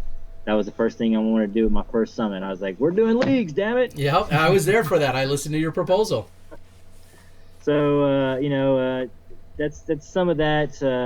We have a lot. Steve Gans, our technology guy. He has a very important role in what we do. We spend a good probably 20% of the time talking about that, our technology part of it. We've had to redo the website. We got the membership straight to the PDGA now. That's trying to make it a little more efficient instead of having that outsourced. It's just a bunch of stuff that might be problems, or might have better solutions, or maybe even we're needing to hire somebody. That's that kind of stuff. Okay, and the event that's the board meeting that's coming up, that's open to PDGA members, correct? If they wanted to show up and. Yes, the one in the spring is usually a private one, and then the one in the fall, players can come and sit in. We have some open time at the end of the event, so if anybody wants to bring something to our attention, we'll give them the floor. But it's open to the public, the one in the fall at the IDC. And that even means just sitting idly by and listening and taking it all in. And I mentioned this to Terry a couple of years ago before we were into this. With as easy and cheap as it is, why isn't it made public, like streamed? Why can't we do something like that for this particular? I know there's. Go ahead. Hard-hitting questions by Johnny V here on Smashbox. I mean, with as simple as it is these days to set up a webcam, and I understand there's closed portions of the meetings and things like that, but as a PDGA member, as boring as it would probably be to 99.9% of the people, there are those who may come back and want to watch it. Why couldn't we record it or stream it so that the entire PDGA the paying members, or even not the paying members, anybody, so to speak, can watch it, put it up on a PDGA YouTube page, for instance? I smell a Smashbox contract coming in. It doesn't even have to be Smashbox, although it would be better that way. Yes, of course. Well, and I provide commentary. 2-camera coverage? Yes, of course, because we do 2-camera coverage. Throw back to a booth? Yep. Now, can you believe what Kevin just said? I think Stork is taking the floor here. All right, sorry, go ahead, Kevin. Trust me, you want to listen to Stork. I mean, you do. Like the old EF commercial. When he speaks, people listen. He's a wise man. But I think the viewers would be in the ones that want to watch that. It's pretty boring, but at the same time, we do post the minutes of each summit, you can go in and read the minutes of what happened and then catch up on that.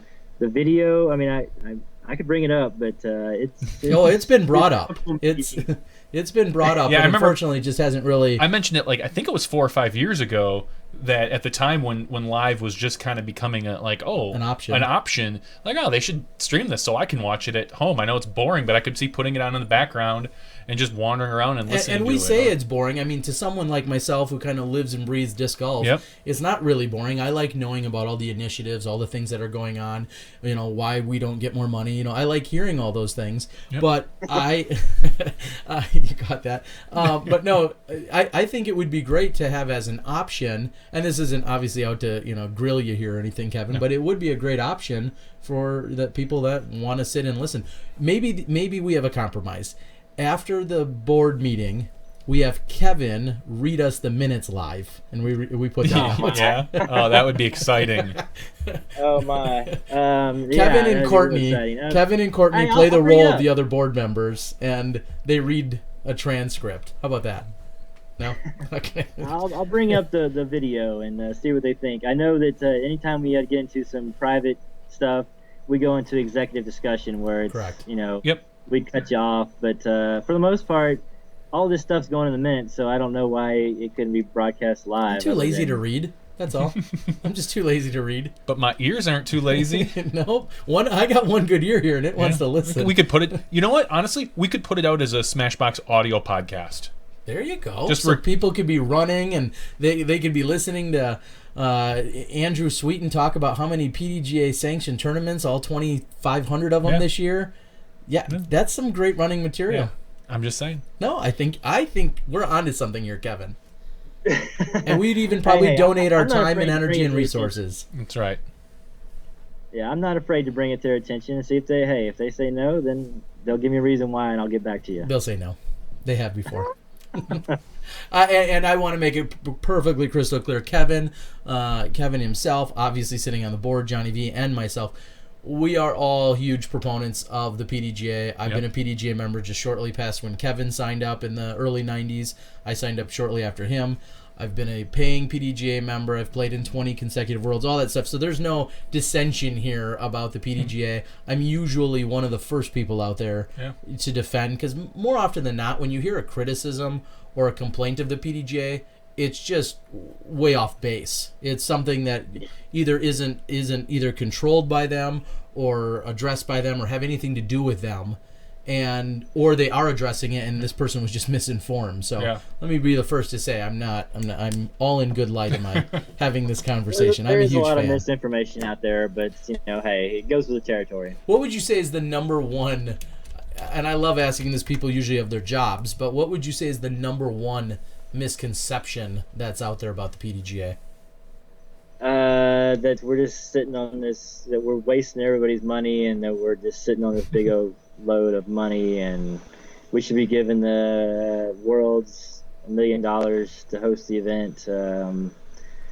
That's not true. I mean, we have an operating expense that's pretty high, and all that. We do have a lot of money coming in because we have more events than we have in ever. There's almost 50 events every weekend now. There is money coming in, but operating expense to get that trailer around, get the all the office staff. We got I guess 9-10 employees now. You start thinking about an annual salary on that many employees. And especially, think about Steve Gans. Steve Gans, he was working with LinkedIn, PayPal. Yeah. And he could be making, $250,000, maybe $500,000 a year working for a bigger company, and yet, we don't pay him even close to that. No, Kevin McCoy on Smashbox says Steve Gans is bankrupting the PDGA. Yes, I think we heard that right. That's what I heard. No, I'm just saying he could get paid a lot more, and we're giving him the bare minimum just to make sure we can keep enough money into the account to keep it growing. He is secret isn't the best word to use, but he is the single-handedly one of the jewels that the PDGA has snagged the past 5 years has he been working probably PDGA about now? 5 years. That people maybe don't realize No behind idea. the scenes. I mean, I've had good conversations with him, and I go back and forth. We're both kind of the techie guys, and I've met him a couple times at the Memorial usually, and maybe at Worlds. He is single-handedly one of the nicest guys you'll meet, and one of the best snags the PDGA has ever gotten. Yeah, I remember saying to him, shortly after he started, I said, how in the world, my exact words were, how in the world can the PDGA afford to pay you for the reasons you just said, Kevin? And he just kind of smiled and he's like, I've done well for myself, and it's really, I've put myself in a position that I can afford to go work for the PDGA. And I just thought that was one of the telltale signs of just this guy who's in it because he wants to work for the greater good of disc golf, and as we said, he's foregoing a much healthier salary to be an IT whiz for us. I don't know if this is all in the the annual financials, which are always readily available. Someone had asked, what does Brian Graham make? Is it true that whether it's Brian Graham or some of the others, or do they kind of lump all the salaries together? Being an organization, do they lump all the salaries together in kind of one line item, or is that something? Yeah, if somebody dug around on the website, you could find? No, it's absolutely it is, and you can check out the budgets from previous years. It's linked in as just office, office staff salaries. That's confidential information Sure. to get Okay. each one's paycheck, but which seems fair enough. It's just Yeah. Yeah, I mean, there may be a line item that says, we'll just say $500,000, but that That would be like all the staff for the year, something Correct. along those lines. Correct. That's it's not broken out. Absolutely. And I really feel like most, if not all of them, are underpaid. I mean, honestly, in the way we the cost of living these days, I really feel like that especially like Andrew, Big Dog, the time and effort he puts into it, he's severely underpaid. Yeah. But that's just my opinion. No, hashtag disc golf rich. I think that's kind of the sentiment, is that a lot of disc golfers in general, and this is across the board, a lot of people aren't doing it for a big fat paycheck. Usually you do it because you love it, or you found your niche or your involvement, and it's not something you're probably getting rich on. Jim Brown has a question on the board asking to compare American disc golf to European, the growth of European disc golf. I haven't experienced Europe golf. I've been to Japan, I've been to Canada to play golf, but I've never been to Europe. But I do follow UC quite a bit and watch a lot of what he's doing over there. That's why we actually brought on a European board member this year. We appointed one before he was elected because the growth over there is so significant that we need somebody to represent Europe now. I think I saw that Finland would be the third most populous of disc golfers in the world, counting the United States. It would fit right behind Texas and California. Sure. With, I think, courses and members, and they only play half the year, I guess. I mean, I guess they go out there and play in the wintertime, but I don't know. But it's I guess the southern folks do. But European golf is it's really blowing up right now, and it used to be back in the day that you'd go over and play in the European events and you'd win and you'd get $225 for the win, and this year the two majors paid Macbeth like $14,000.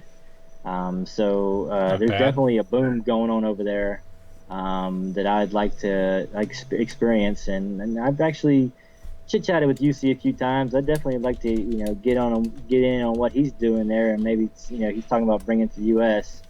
I love building courses and designing courses, so he's talking about bringing Disc Golf Park over to United States. I sure would like to get a part of that, because that's really my true passion, is building courses, and it seems like there's courses going up everywhere.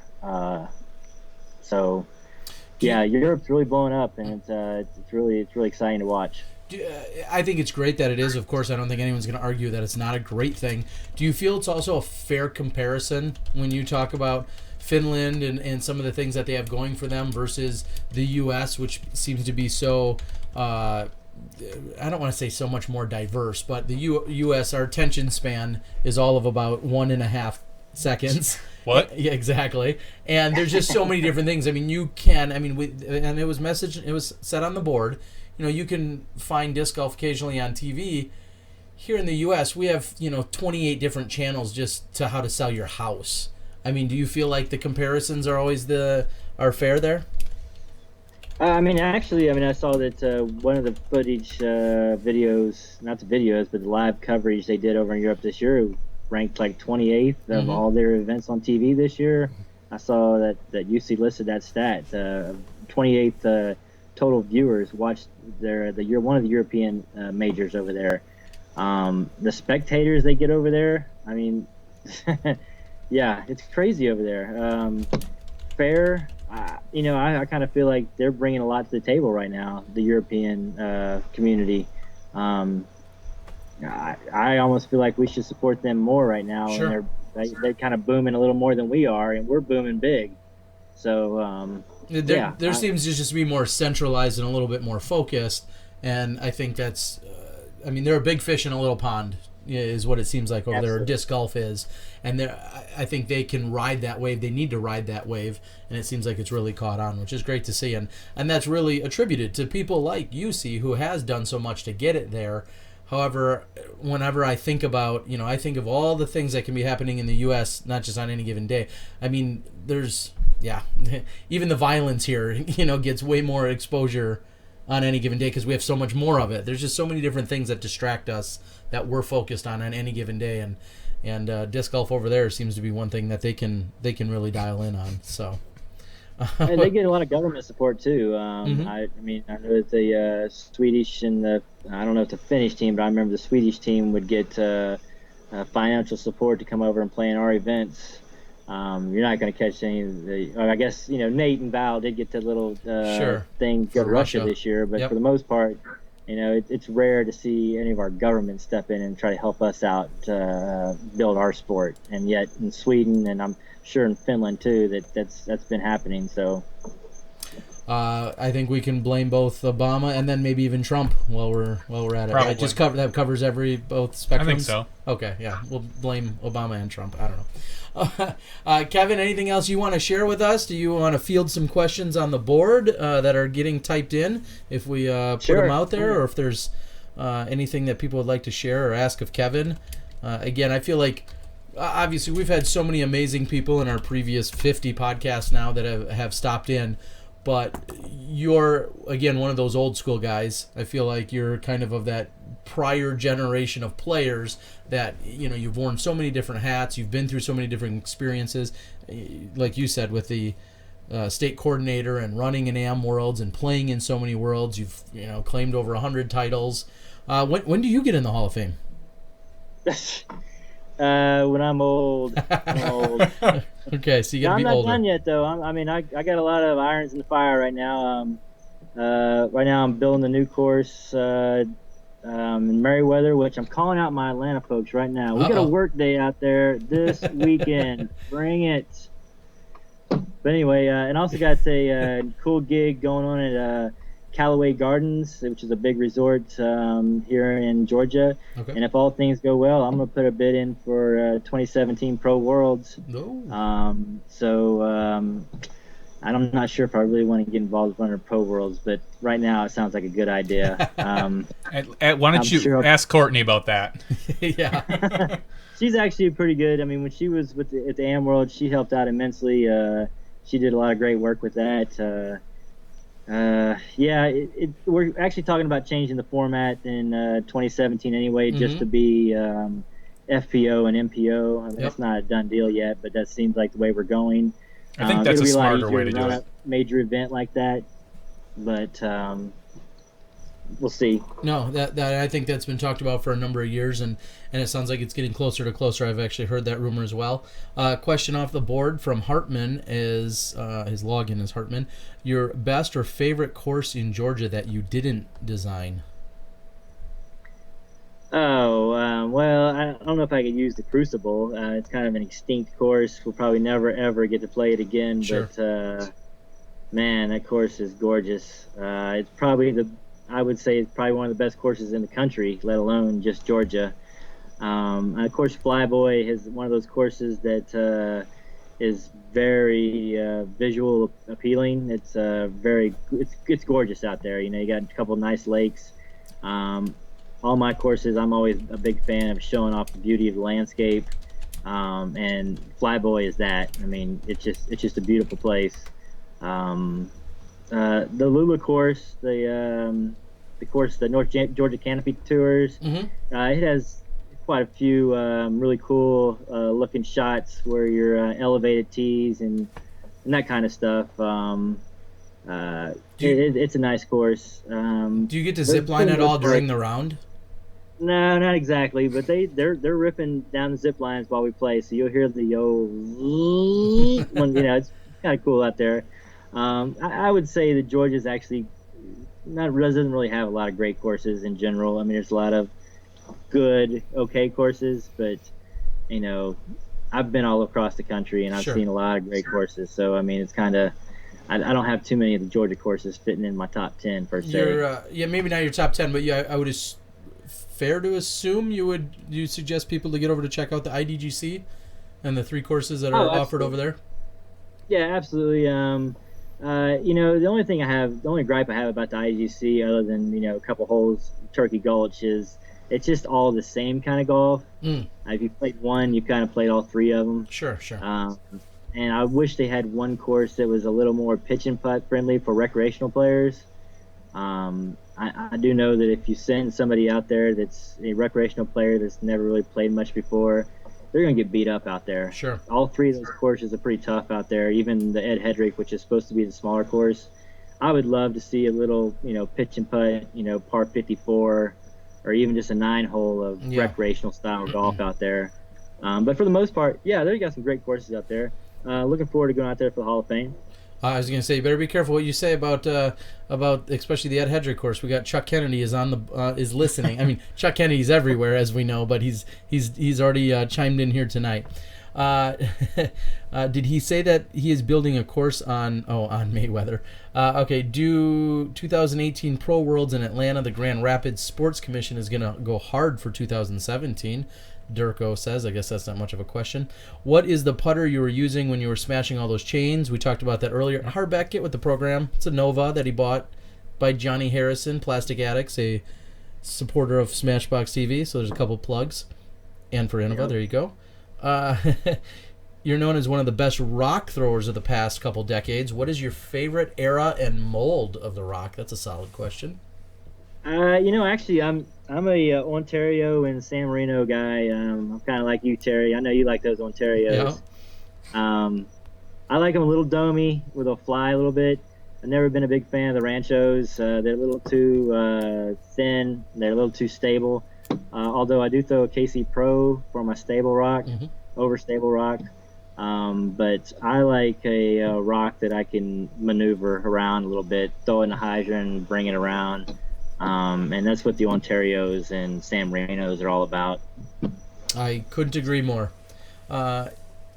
Anything else out here? Oh, yeah, Chuck did chime in saying you should be pimping out the IDGC courses. Check. Check. We did that.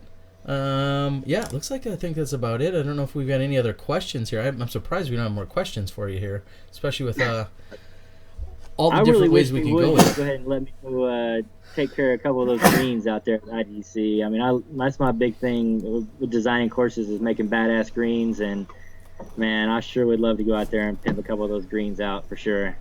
And of the 3 courses out there, I think this guy's gonna die over here. You okay? I might. Okay.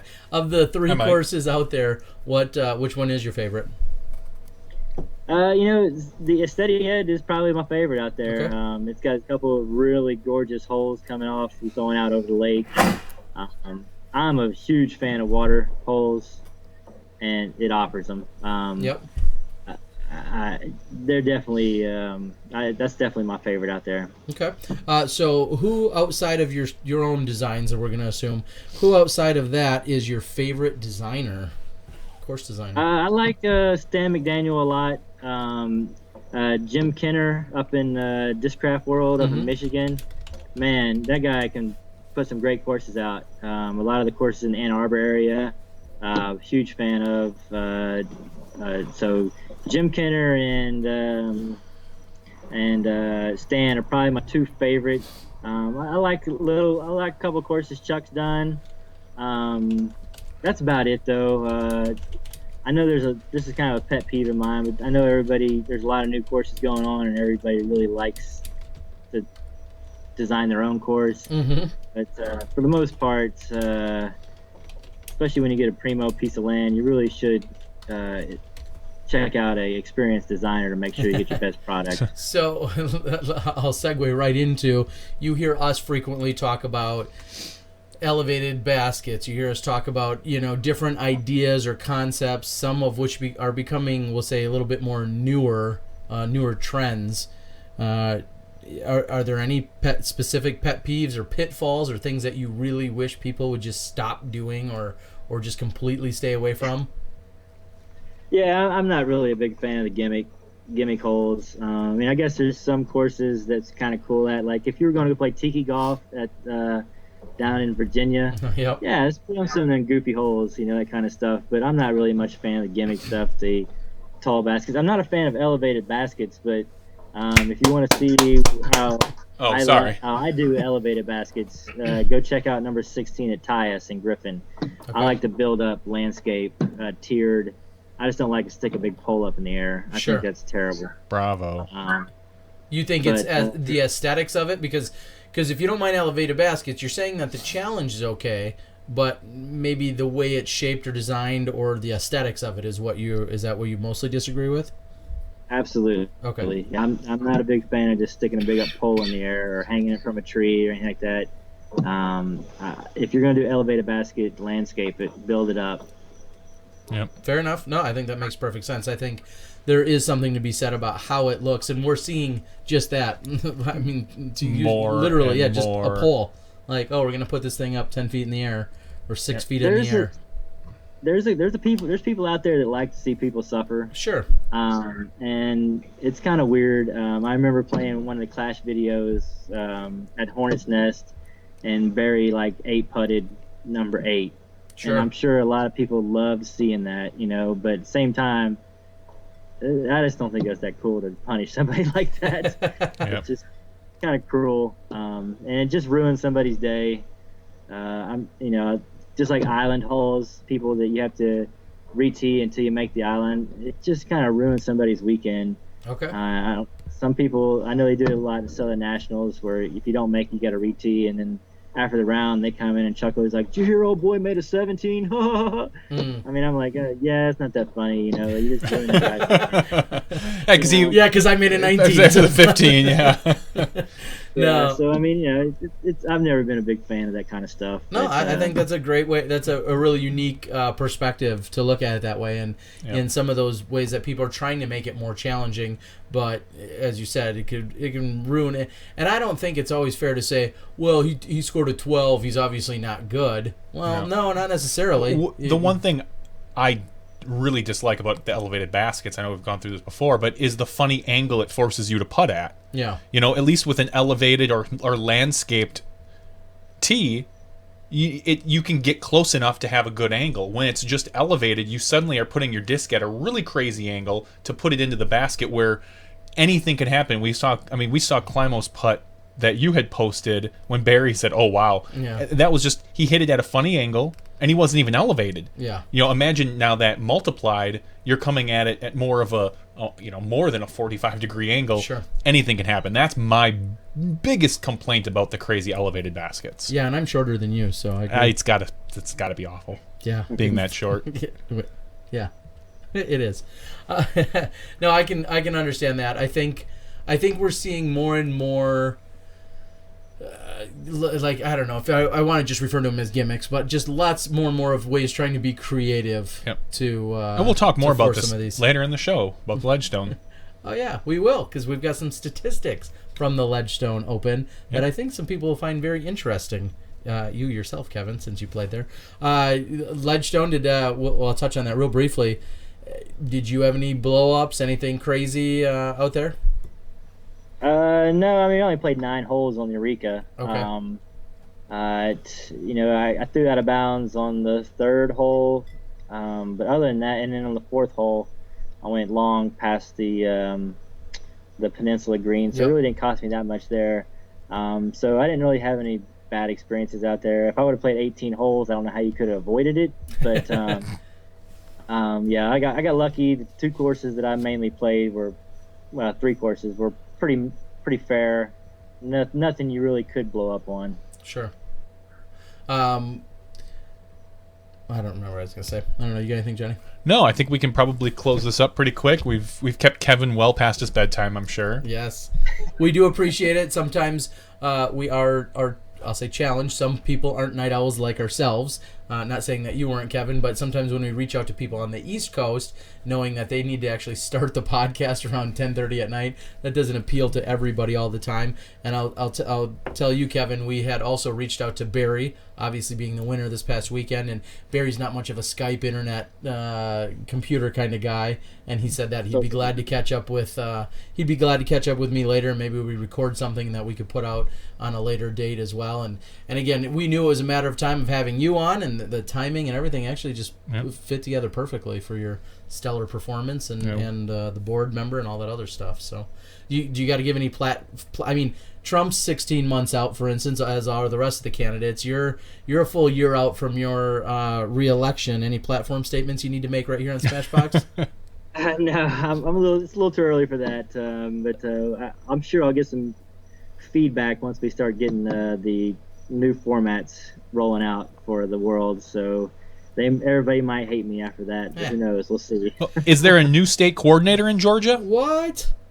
Yeah, the old wifey. You lost to your wife. You ran against her and she beat you, huh? Yeah, she picked up the gig. She's gonna do well. She's of course, I get to tug on her ear a lot, and so we got some big plans. So we want to host some big events coming through here. We definitely would like to host a major here, some kind of a Worlds or maybe a U.S. Masters or a Junior Worlds or something like that. But we definitely would like to get some big events going here in Georgia. Awesome. Well, very cool. Well, again, we got to say thank you to yourself for all the support and the encouragement and feedback that you give us. Also, thank you to Courtney and your entire family and all of your support network that allows you to be part of the growing disc golf community. We really appreciate you joining us tonight.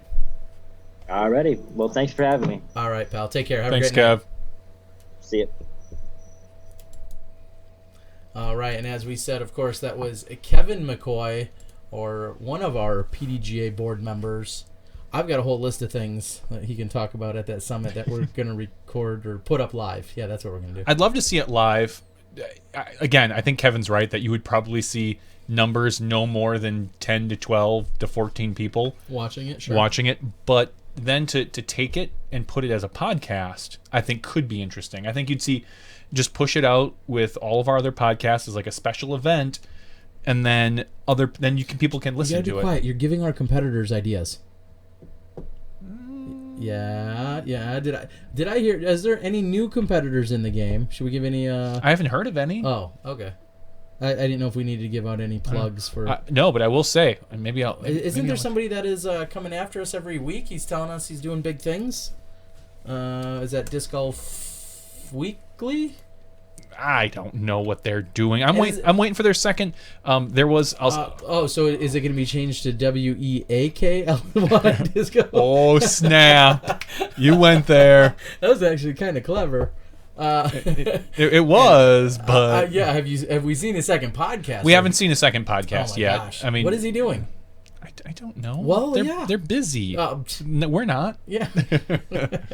No, seriously though, thank you guys for tuning in to all of that, and of course, if you've got anything you need to step out to, anything you need to address with Kevin, certainly reach out to him. I think that's another big thing is our board, and can be good and bad. Our board operates like our government. We have elected board members. Yeah. You bring your thoughts, ideas, proposals, whatever it might be, criticisms, complaints, accolades, you bring that all to the board member, and then the board member should effectively then represent you and what you have to say, or at least address it in whatever capacity that they feel is necessary. So it acts a lot like our government, and if you don't address it ever with anyone that knows what they're doing or talking about, it's really not going to do you any good. So reach out to a board member like Kevin, obviously very approachable and addressable, and have a conversation with Kevin. Yeah. We are right now rated the #1 disc golf podcast. According to our own poll. Yeah, way to go. No, this isn't our own poll. Disc Golf Course Review actually put up something about the best disc golf podcast and why. Is there any and whys? There were not a lot. No. We were voted. We're winning with 65. That's cute. Almost 66% of the vote. Well, thank you, people. Yeah. So I just want to say thanks to everyone out there for listening and voting. This is not official. We get no awards for this, but there were some other good suggestions in here for other podcasts if you're interested. I believe it's Final Round is a newer one. There's a Zen disc golf one. DG Monthly is doing theirs. So if you're interested in other disc golf podcasts, something maybe a little different up your alley, there are other ones out there to fill your ear holes.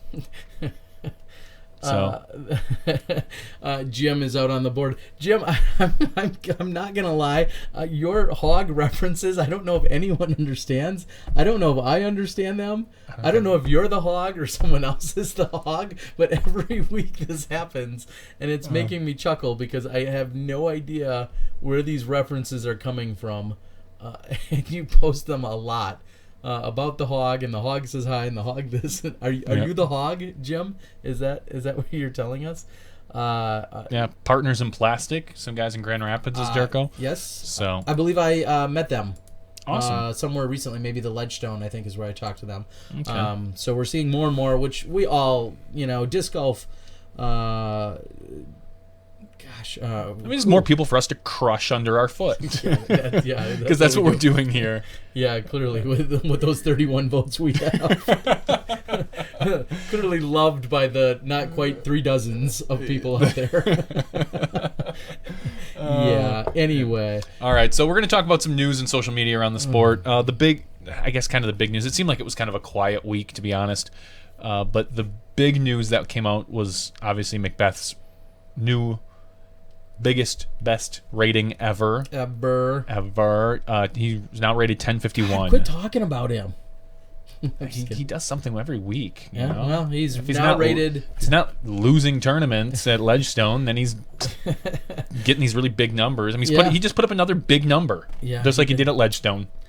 So 1051, the newest official, highest rated player of all time. Within our rating system. Just real briefly, I went back and looked at Climo's old ratings. Climo peaked at 1043 or 1044. I was going to say 1044 rings a bell. In 2006, I believe it was. And again, different times, different statistics. I don't know exactly how those are all figured in, but that kind of puts it in a general era and general kind of thing to think about. But yeah, are we going to see him go above 1051? At this point, it's almost like splitting hairs. Sure. Because the difference between, I don't think, and I'm not discrediting Paul, of course, but the difference between 1050 and 1051 is so minuscule. Like, we're talking about him making one extra putt somewhere one time. And that may have, effectively made this difference. I'm sure Chuck, who's on the board, can break it down for us. It's so minuscule, and I'm just saying, I don't know what I'm saying here. It's awesome that it's a new record, but now we're almost splitting hairs. 1051 and 1050 isn't a big deal. Believe it or not, 1051 and 1048 really aren't a big deal. We make them sound like a big deal, and they're phenomenal ratings. I'd do anything to shoot that once in a while, but really the difference between 1050 and 1049 or 1046 even, there's not a world of difference there. When you see who's rated second, why don't you do some online searching for us? I didn't feel like it. Still maybe Wysocki, who I believe was. I'd love to know who's rated second, and whatever it is, it's going to be less than a stroke per round in terms of difference. Wysocki at 1041. So there you go, about one stroke per round roughly. Yeah. Is the difference between those two. One stroke per round. is their difference. So it's an amazing number. That's It's astonishing. that's a lot of strokes when it adds up. Well, it can be, but I'm just saying, 1041 now doesn't sound nearly as impressive as 1051, but we're talking about a stroke. Yeah. So, very, very cool. Someone on the board had asked about sanctioned league tournaments. Those can be run any day of the week. Again, contact the PDGA. Not just sanctioned league tournaments. Technically, a sanctioned tournament can be run any day of the week. Yeah, sanctioned tournament and sanctioned league play. Yes, either or can be run any day of the week once you get things going. I was going to say Macbeth needs the Nova. Macbeth has the Nova, I believe, as a Tour Series disc. Yep. So if you make the right purchase from the right place, you're supporting him in that sense. Macbeth deserves the Destroyer. We know that was talked about from our podcast that we had a few weeks ago. I'm not saying I know any insider information. I'm just saying just wait, because anything's possible. So I don't know if that petition or the group needs to move forward, because who knows what we're going to see. Yeah.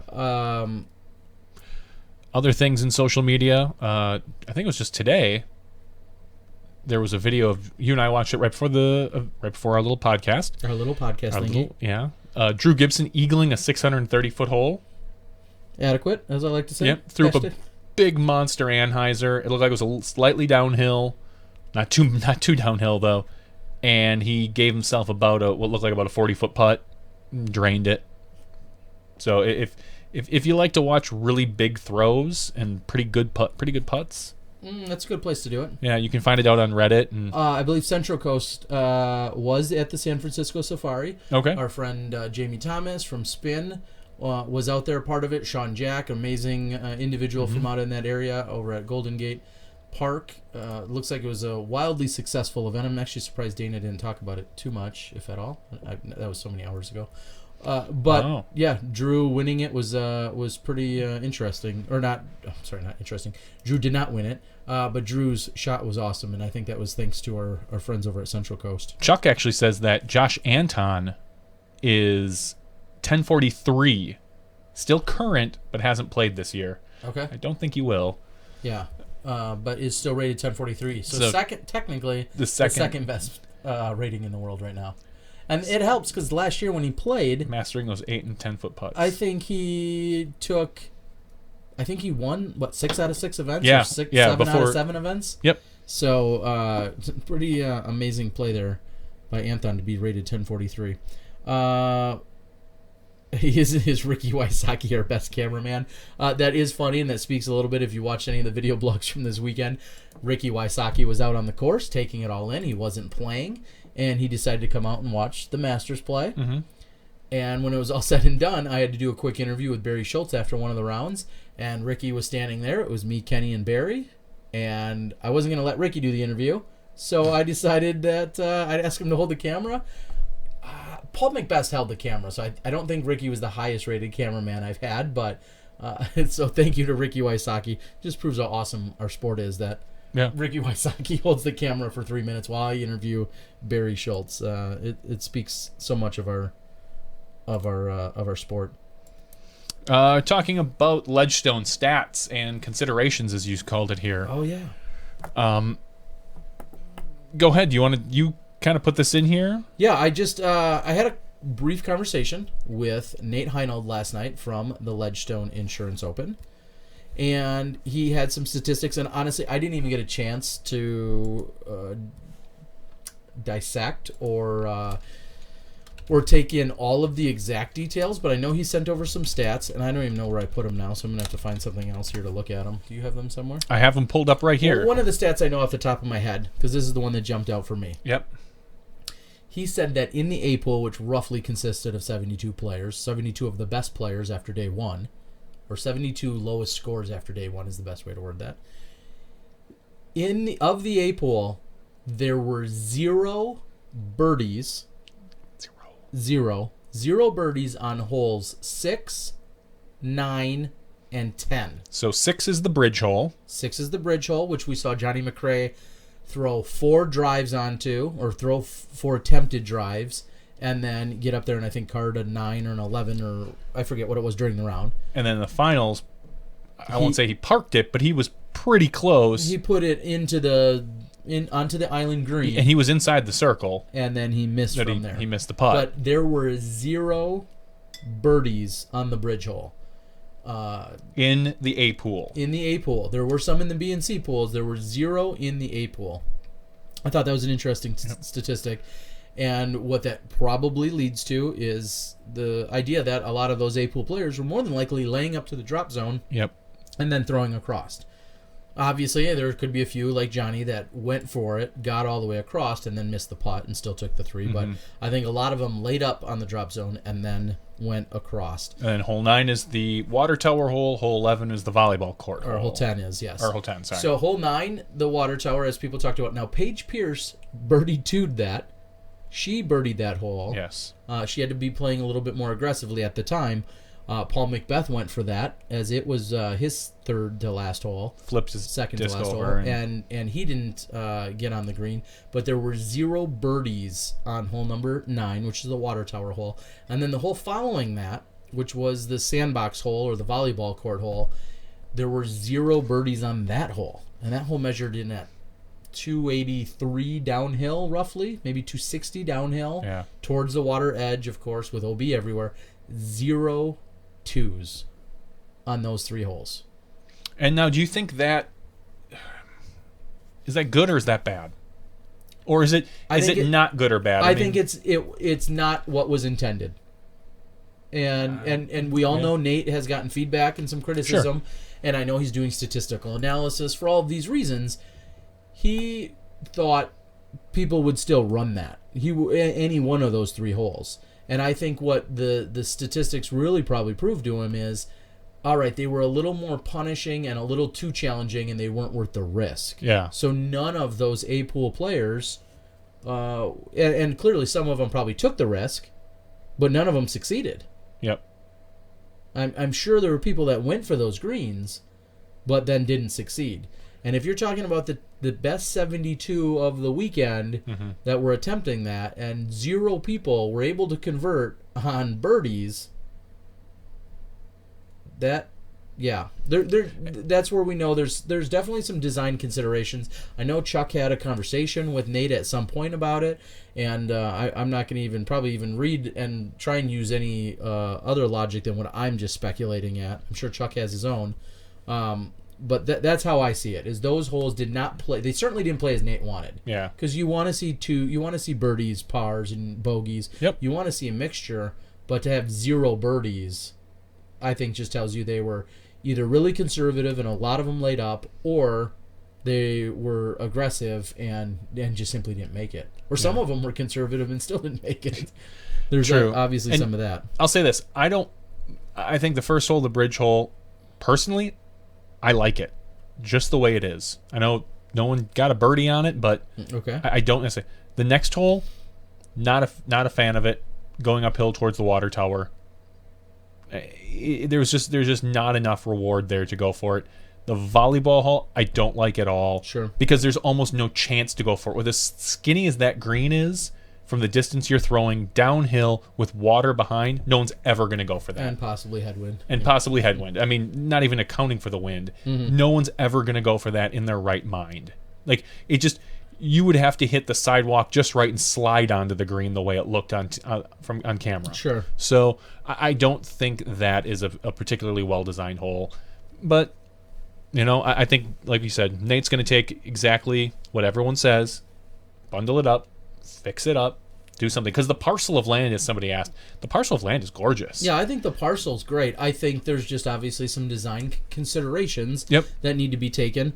The parcel itself, though, like and he's only using still a portion of the park. Yeah, and Chuck says that he didn't actually talk with Nate about the stats at all, just about scheduling a couple months ago. Yeah, so that is interesting to hear as well. Obviously, Chuck being a designer and also someone who helps set standards and has been setting standards for the PDGA and for designs for many, many years. Yep. So other things that you put on here is hole 2 played the hardest.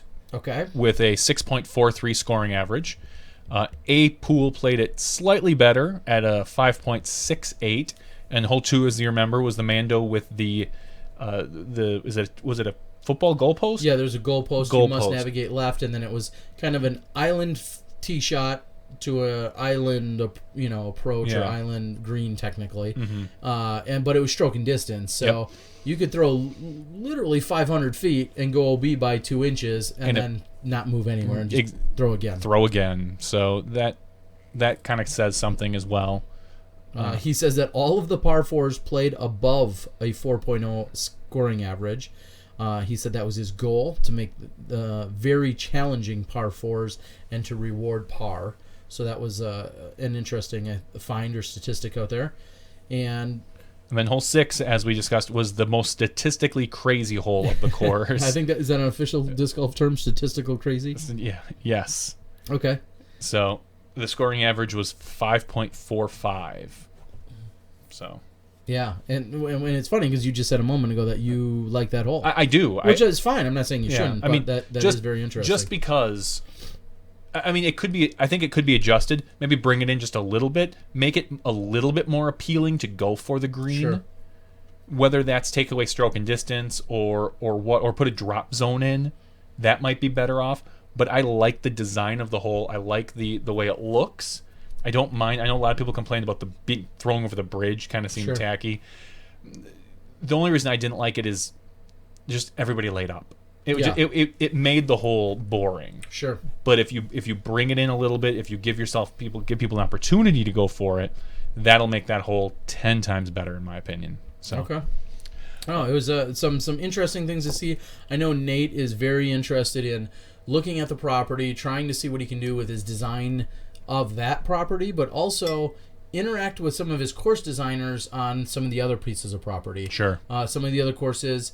One of my suggestions, I know Nate, Sexton, and Paul were in the house, and we were talking about hole 5 at Northwood, and there was some confusion. It was kind of a triple landing zone hole, and we were trying to come up with ways to simplify it. And at one point I said, take up every inch of OB. Just play the hole as it is. Just don't literally just go to the tee, throw to the basket, whatever happens, happens. And Nate didn't want to do that because it conflicted with his caddy guide too much, and I understand that. But he said to me, he's like, I could see playing hole 5 with no OB. I'm like, that's a great idea. And again, and I'm not saying that's how it's going to happen, but that was one instance where I think taking some feedback and ways to improve the event and improve things that were happening out there, I think that's definitely... Eagle is a big fan of that. Yes, of course he is. After carding a 12? 13? 13? Yeah. That's not how old he is either, folks. Hey-o. So... how can we get more urban opens where people play downtown?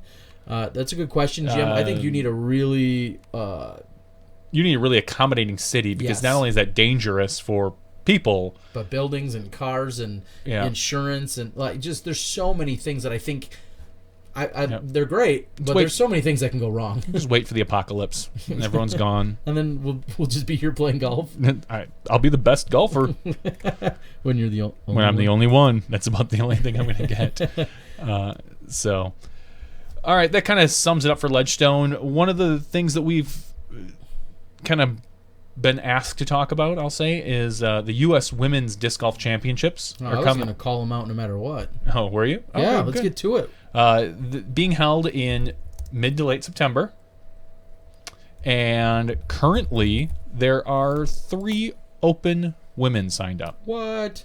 Yep. I saw Val, I think Paige, and her wifey, as she calls her, and Madison. Yes. I believe those are the only 3 that I had. That was a few days ago when I last looked, but I believe those were the only 3 that I saw signed up as well. Yep, there's 3 Masters women: Tracy Lopez, Jennifer Johnstone, and Barrett White. Mm-hmm. A couple Grandmaster women, a couple Advanced women. So there are. Well, let's just say this: right now, there are 1, 2, 3. There's 31. No, I'm not counting people. You silly goose. Yeah. 3. 4, 5, 6, 7, 8, 9, 10. There's some counting on the air for you. 10 different divisions that are offered and or represented at the moment. So basically any division you can think of as a woman just is available for you. Is currently offered, and somebody signed up in it. There are 10 different divisions represented with at least one person right now. So if you are a woman of any skill caliber or age, There's no excuse not to be playing in this. And maybe I don't know if it's a travel schedule. Why aren't the women signing up? I don't know, because I looked at the weekend before and the weekend after, and the weekend before there's almost nothing going on. And that because I'm sorry, the weekend after. The weekend before, I believe, is in Vermont. Is the Smuggler's Notch? Smuggler's Notch? Yeah, which is I know going to be a good event, which is already sold out. Yep. So I know that much, and yeah, I guess I'm just kind of curious. I know 2 weeks before is the IDGC event, is the Hall of Fame Classic.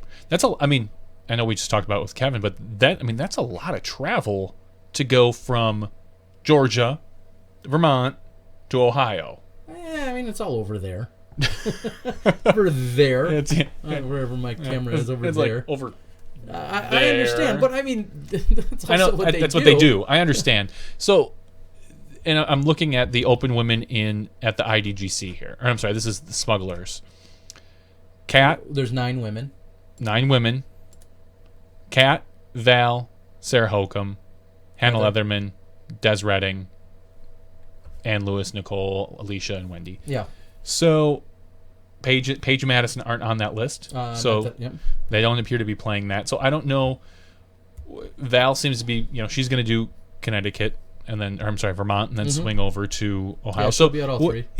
What do you think is the reason? Do you not? I don't know. Don't know? No, I honestly I don't know, and I don't know if it's just been a longer than normal tour season. And what I'll say is, the U.S. women's event has always been an amazing event because it's one of those, like we've seen in others, it's one of those women's only tournaments where they can focus all of their efforts and energies just on the women. I was at the Rocky Mountain Women's earlier this year.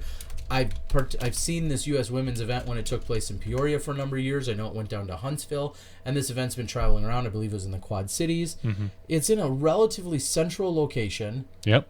I don't know. I'm calling out all the women to see them to get there and participate in I'll say this. I think it's going to be tougher because a lot of the West Coast women probably aren't going to make the hike, and the ones that do travel that are on the West Coast probably don't want to come all the way back over to this side of the country after there's been a pretty major swing over in the Midwest and the East Coast. Now they may have all kind of traveled back. It's in September, which is tougher because, if you're a student or things like that, you have, things going on. Teachers and kids start school, so it might be harder for them to get back. So I can kind of understand why there might be a slightly smaller turnout, but I don't know why it's this small yet. So maybe it'll fill up in the next week or two. I mean, we've got a couple of weeks before that goes. So. Yeah, well, we just would like to see more people get registered and support Ken and just be at that event because it's really tailored, toward the women's divisions, and hopefully we can see more people over there. So I think that's our call out to get. I know, like Ragna, I think I saw in one of the posts, she had made a comment saying she's starting school up again. Yeah. So for instance, there's one of your top, women's players that maybe aren't registered or aren't planning on going, but hopefully we can see more of them. We keep getting asked, when is the next Smash? Where is Smashbox going to cover live next? We're working on that. We're not sure. There's some negotiations or some possibilities in the mix. Obviously, if somebody's interested in having us at their event, they should certainly reach out to us ASAP. I know with the International Disc Golf Center and hosting the summit in a couple weeks, we'd love to be in Kevin's ear and the rest of the board because we want them to know that we're geared up and we're going to be ready to go for 2016. We're seeing this year wind down. I know we already kind of talked about it, but I mean, we covered the 4 coverable NTs this year. 4 out of 4 that you could cover live, we were at, and it was it's been an amazing year, and it's far from done, but it's been an amazing year. So hopefully we'll see more of those. I know USDGC is working on a number of different media options. Yep. I think in some capacity, there's a conversation that we could maybe be involved, and we're going to continue to hash that out. If there's a way for that to happen, and it makes sense for all the parties and for obviously the viewers and for Innova and for everyone else, I would love to see that happen. I think one of the questions that's out there just becomes branding and who's doing what these days. We saw Spin kind of do their entire thing, and I think you're probably going to see something similar that they had done at the European Open, I'm guessing. And if it makes sense that Smashbox, like I said, can get involved in some way, shape, or form, we'd love to explore that option. and we're going to be reaching out to them and talking to them more. We have a quick note for one of our good friends, Miles Parkhill. Yes, we do. He is a recent daddy. Yes, it's he something is. in the Illinois water that, our buddy Dana, he doesn't live much, very far from Miles. Yep. And both daddies within a month of each other. And one of my favorite Smashies out there, Jenny Cook, had recently become a mother 4 years ago. No, I'm just kidding. No, 8 or 10 months ago. But Jenny, a huge follower and supporter of the show, she as well. So yeah, there's babies all over in Illinois. Yeah. No. A little while ago. It's 8 or 9 months ago. Well, she helps out a lot. She does, and we love Jenny, and we gotta she's give her a great. shout out. No, That's we give a what shout out to Miles. Congratulations on becoming a daddy. Welcome to the Smashbox. No, good luck. That's all I have to say. Good luck. Good luck. Call Dana for advice. Oh gosh, then you're in. No, you're not. So you're in good hands then. Yes, Miles and Courtney, congratulations again yesterday. So I believe August 31st. Yeah. Congrats, Miles. Thank you, and buddy. last but certainly not least, this might be a little rant. What is on here? It's called refunds, when and how. So I'd like a refund on this show right now. I will give you one. That would be great. So this, I made a post on Facebook this past week. Mm-hmm. Actually, it was last weekend. Past weekend. Yep. Saturday morning. A buddy of ours had asked to get a refund from an event. Okay. Because he kind of looked at his schedule, realized that the event wasn't going to work for him, hopefully. I mean, he had something planned that night, and the event always runs long. Always. So he asked on Wednesday for a refund of the event. Said, hey, can I get my money back? Ooh. The tournament director said, nope. You can get like 50% off another event that I run in the future. No big deal. PDGA rules say that you don't have to give a refund within 7 days. Okay. You are entitled to a player's pack. And it's like it's in the competition manual for disc golf events, I think is what it's called. Yep. So I have no problem with this at all. Where I do have a problem is the event. At what point is it okay to get your money back? And by saying that, I mean he got to the event and found out that it was not only, he knew it was 27 holes. 2 rounds. 2 rounds. There was a wait list to get in. The event had filled. Okay. There was at least a 3-person wait list, one in his division. The first person on the wait list, I believe, was in the advanced division. Which is almost, let me interrupt real quick, which is almost too bad because you have a gentleman who wants to play, who wants to withdraw, and another gentleman who wants to play. Yep. But feels his hands are tied without sacrificing his entry fee. So he gets to the event. He plays. He ends up playing the event. He decides, I'm not going to waste my money. I'm not going to, which is a funny story later. He says, I'm not going to waste the $70 it was for the event. I'm not going to throw it away. Not going to throw it away. He gets there, and it turns out the TD has now not only just ignored the wait list, has put 2 ghost holes, not 1, but 2. We've discussed ghost holes for you that don't know. Dana, they're dumb. 27 holes. He had 29 cards. Wow. And each ghost hole was 3 holes. Or 3 players, I'm sorry. 3 holes. Whoa! Now we're doing our math again from the beginning so of the show. each ghost hole was 3 players. At what point do you think you have a right to your money back? To say, no, you know what? This event isn't for me. If you showed up to an event and they said, oh, I know we said it was 18 hole, but we said we're going to play the whole course. We're going to play all 27 holes. Not the case here. Do you have a right to say, that's not what I signed up for? Do you think that the TD should have refunded his money when he found out that there were way more players than expected and more ghost holes? I'll say that the TD kind of has a contract with you when you sign up. It for whatever is on that entry fee or on that entry form. Mm-hmm. There's a certain expectation. You pay for something, and when you show up, it's different. Do you think you have a right for your money back?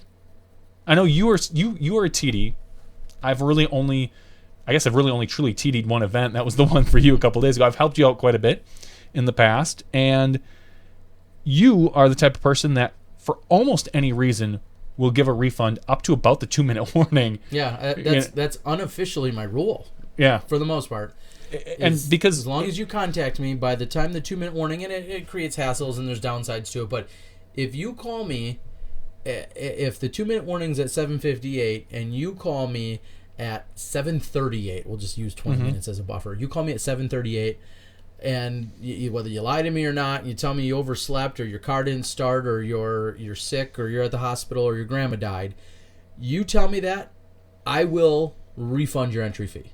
Sure. I will refund it. And I realize, again, I don't have to. Yeah. That's just how kind of I've always rolled. I will refund your entry fee. You as long, now, if you call me now at 8, and there's a 2-minute warning at 8 o'clock, and we start at, obviously, at 8:02, and it's 8:22, 20 minutes after, and you say, hey, my car didn't start, I'm not guaranteeing I'll give you a refund. Sure. There's an obligation, like you said, if there were things that were laid out, and there's an expectation, and I feel like you need to contact me prior to the 2-minute warning. Yeah. That's how I personally have felt about it. And every TD is different. That's just how I do. Yep. And I guess the TD was within his right. My favorite was the excuse, so to speak, that the TD had given. Our friend called it Wednesday, so 3 or 4 days before the event. Mm-hmm. The TD says, no, I'm not going to give you a refund. I have everything set up already for the event. You know, the TD fills up an event. That's a TD that's really That's a great TD if he's on top of it. Good. But then to let people in morning of, which he did, that kind of conflicts with what he said. It does conflict with what he said. So he now went ahead and must have recalculated the spreadsheet, the TD spreadsheet, the cards by adding people to ghost holes. I'm sure they weren't all in the same division that he added, so things had to be shuffled at that point. Really, my big thing is. And I guess this is kind of petty and small that the PDGA doesn't really need to get into it, but I feel that when you sign up for an event, pretty much everything should be laid out on the form or the website. You look at like, hey, this is what I'm getting. This, I sign up. And if not, just refund the money. True. There's no reason why you can't. The event was full, and even if it wasn't full, even if there was 4 pros. I know that could be a big thing where people sign up and then they look and they're like, ugh, there's only 3 other people in my division. I'm not going to bother driving an hour out of my way. Sure. And that can kind of ruin it for the other 2 people in the division if it's, let's say, advanced. Open, you're playing no matter what. But it really left a sour taste in my mouth for this local tournament director. Yeah, that I didn't have one already. But. Yeah, no, and I think that there's always going to be a little bit of a judgment call. There's, someone said, well, there just has to be a common sense rule. Well, we all know how good common sense is with anyone across the board. There always is going to be a little bit of subjectivity. So here's another great example. You signed up and it said on the sheet that you're going to play 2 rounds of 27. Pros are playing all the long tees. Well, the first round takes 5 hours. Yep. And then second round, pins either have to get moved or you go to the short tees for the sake of darkness. At that point, you're not getting what was on the sheet, but there's a pretty logical reason that I could get behind, or there's a rain delay. I mean, there's 100 other little, we'll say, somewhat subjective things that can happen where the slight adjustments need to be made. I'm a TD. I've made millions of little adjustments. I try to keep them as low impact as possible. However, I think when you're talking about days in advance, I don't know. I guess I'm just... The Durko asked about habitual dropouts. This particular instance, no, it wasn't. Our friend plays these events against our wishes, usually against our better judgment, I'll say. And then Stephen Winslow brings up an AM who ordered maybe a specific size T-shirt. Yep, sure. I think there could very easily be something that says, and that's maybe what it's for. The PDGA says, hey, you have I think it's 14 days before you really have to give a refund. And then 7 days, I think from 14 to 7 days, you get 50% or something like that. I'm not exactly sure. I'd have to look it up again. I looked it up earlier this week.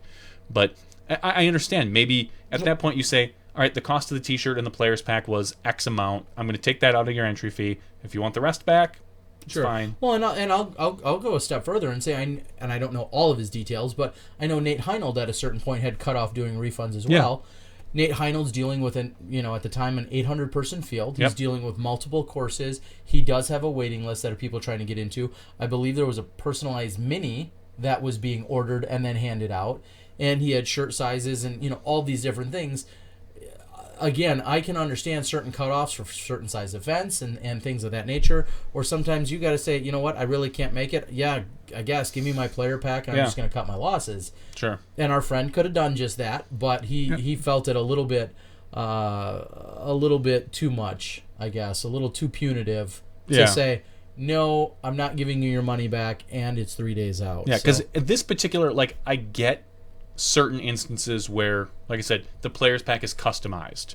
Yeah. This wasn't the case. No. 2 discs, some food, some other Well, stuff. pros getting player pack. Don't even get me started on that. All right. Pros, here's a note to all the TDs out there. Pros don't want player packs. Not if you're taking it out of the And if you're taking purse. it out of the purse, they especially don't want it. Yeah.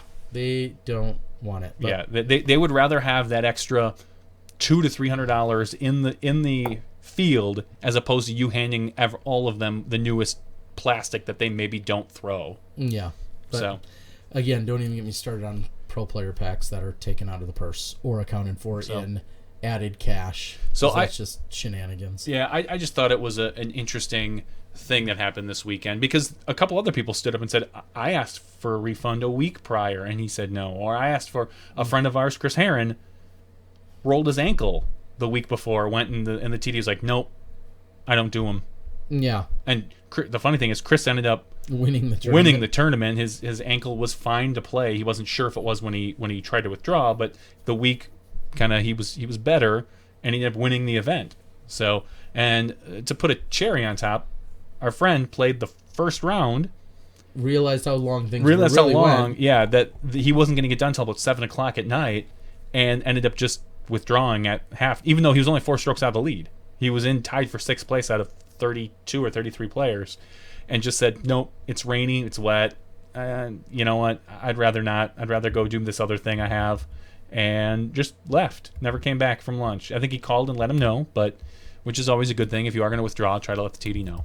Yeah, you always need to. Otherwise, you could actually get in trouble for that in some way. So make sure that you do that. Rarely is a better word. I had one guy, Steve Winslow says, I had one guy cancel because he got stuck on an island counting birds and his boat couldn't get to him because of the weather. Best cancellation I've had. Yeah. Do you have any good cancellation stories? People are giving you any crazy stories? I don't usually hear too many crazy ones. Like I said, the ones I have no sympathy for are the people that don't contact me ahead of time. Oh, sure. Those are, you call me again at 10:30 in the morning. Oh, I woke up late. I'm hungover. My grandma was in a car accident last night. You call or text me. Send me a text at some point that just says can't make the tournament. That's good enough for me. Yeah. That is good enough for me. You can't tell me that you were being completely responsible, short of being in the hospital yourself and laid up.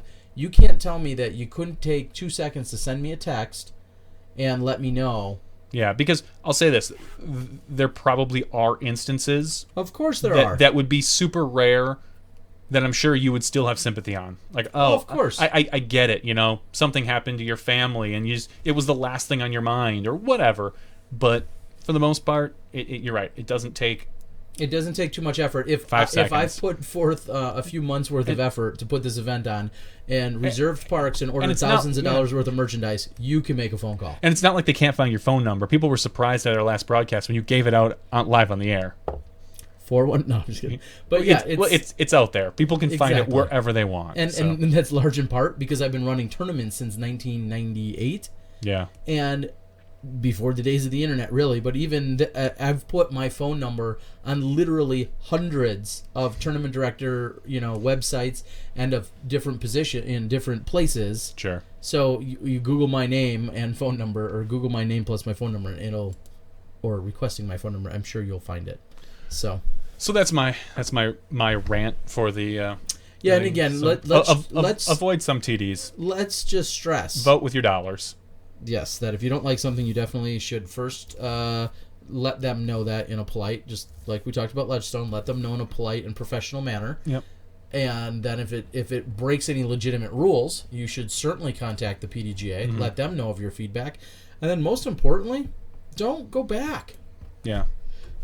Vote with your dollars, as they say. Don't. If somebody, it's just the dumbest mentality in the world. These people that our friend he gets burned, and then he's like, well, I really like this course. I really like this goes event, back and subjects himself to it again. It just doesn't make sense to me. So it's been 4 or 5 years since I've played in an event he's run. Jim Brown, unless TIL. Terry is Today I learned. That's what TIL stands for. Terry is older than the internet. Did you know Thanks, that? Hog. TIL is Today I Learned? No, I didn't know that. But Now thanks, you know. Hog. It's a very- Today I learned.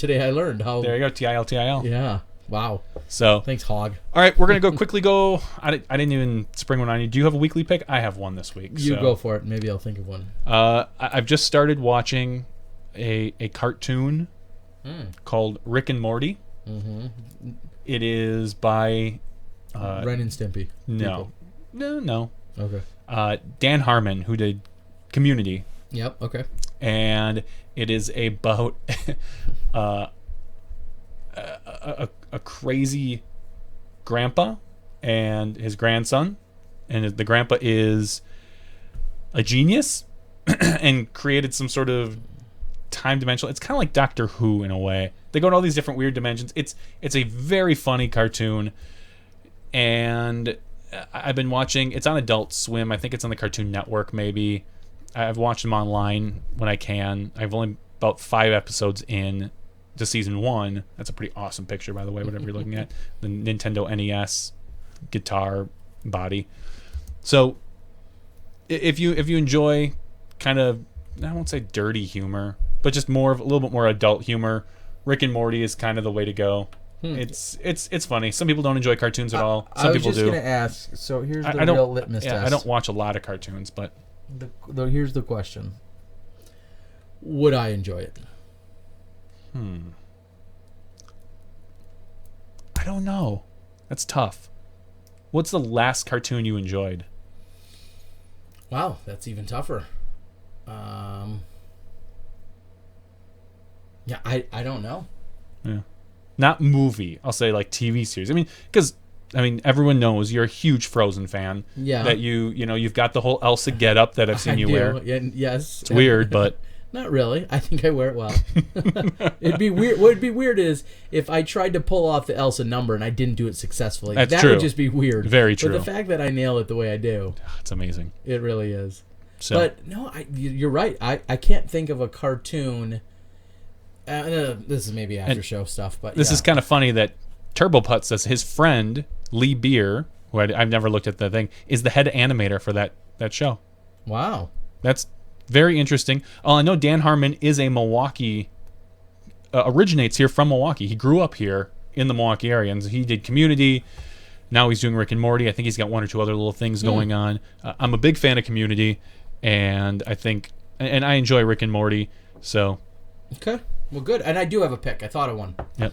I got Yeah, that's a good way to put it. The grandpa is a lot like the professor from Back to the Future, a lot like Doc Brown, Okay. Huh. and they kind of jump around these different dimensions, and they treat him like crap, and it's funny so far. I don't know that I'd like it. Yeah, there are a billion levels of funny. So Durko, So my pick is a pair of peeps for my pick, and that is going to be Michael Downs and Media Marty Gregoire from the PDGA.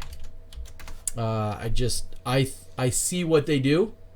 I see them at the national tour stops. Again, I've been to 5 out of the 6, and we've been live for 4 of them. I know the energies, the efforts, the sacrifices they make. I see them, they're early to set up. I see them, they're last to break down. I see extended days, not the hotel. I just see them in so many different levels.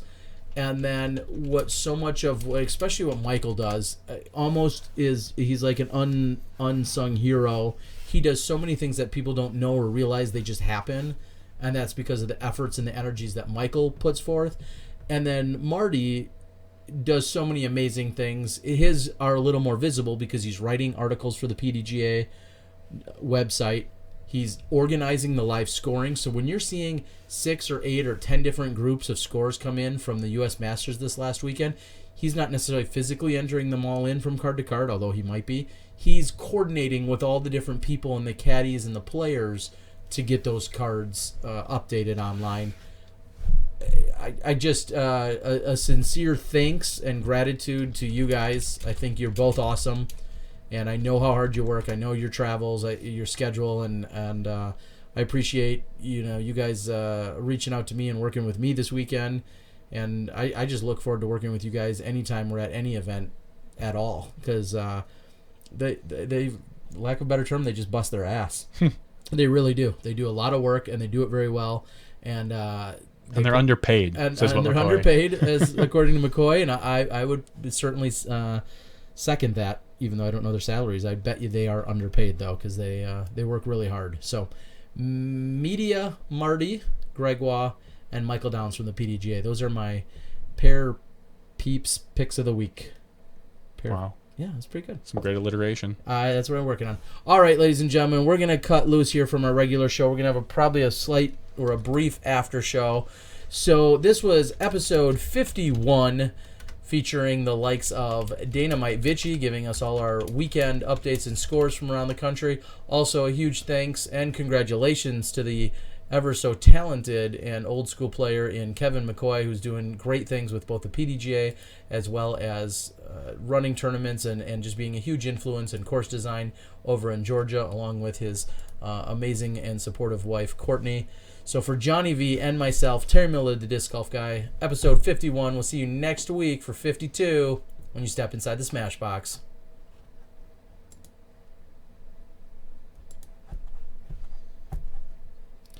Okay. Read that when you wrote it? Yeah, Okay. I read that when you. Okay. So. Yeah. All right, ladies and gentlemen, welcome to the after show. I'm your host, Terry Miller, in front of our non-studio audience. What are you talking about? No studio audience tonight? No. Kind of weird. My Yeah. wife never stopped down to say hi. I know. Just- Speaking of, I should see how hopefully my child is doing well. I spoke last night of having this amazing time taking them out camping, and Yeah. then And so what precipitated that? camping. Yeah. Just the fact that they've never gone. Camping is something I thoroughly enjoy. I just never do it anymore. And I didn't know if there was a reason why you were No. down where you were in Janesville. There I went down there to actually stock some discs. Okay. And then I was just looking for a good camping spot that we could get to relatively early before darkness set in. So it was really, the idea of camping was set in. It was just a matter of finding a good location for it. Okay. And we didn't really need much more than a fire pit. That's all I was going for. Yeah. A legal fire pit somewhere. I guess we could have done it in downtown Janesville. Legal is a relative term. There is some rough parts there in the old Janesville. Yeah, Janesville, Beloit area can get a little tough. Yes, not as tough as me, but tough. Sure.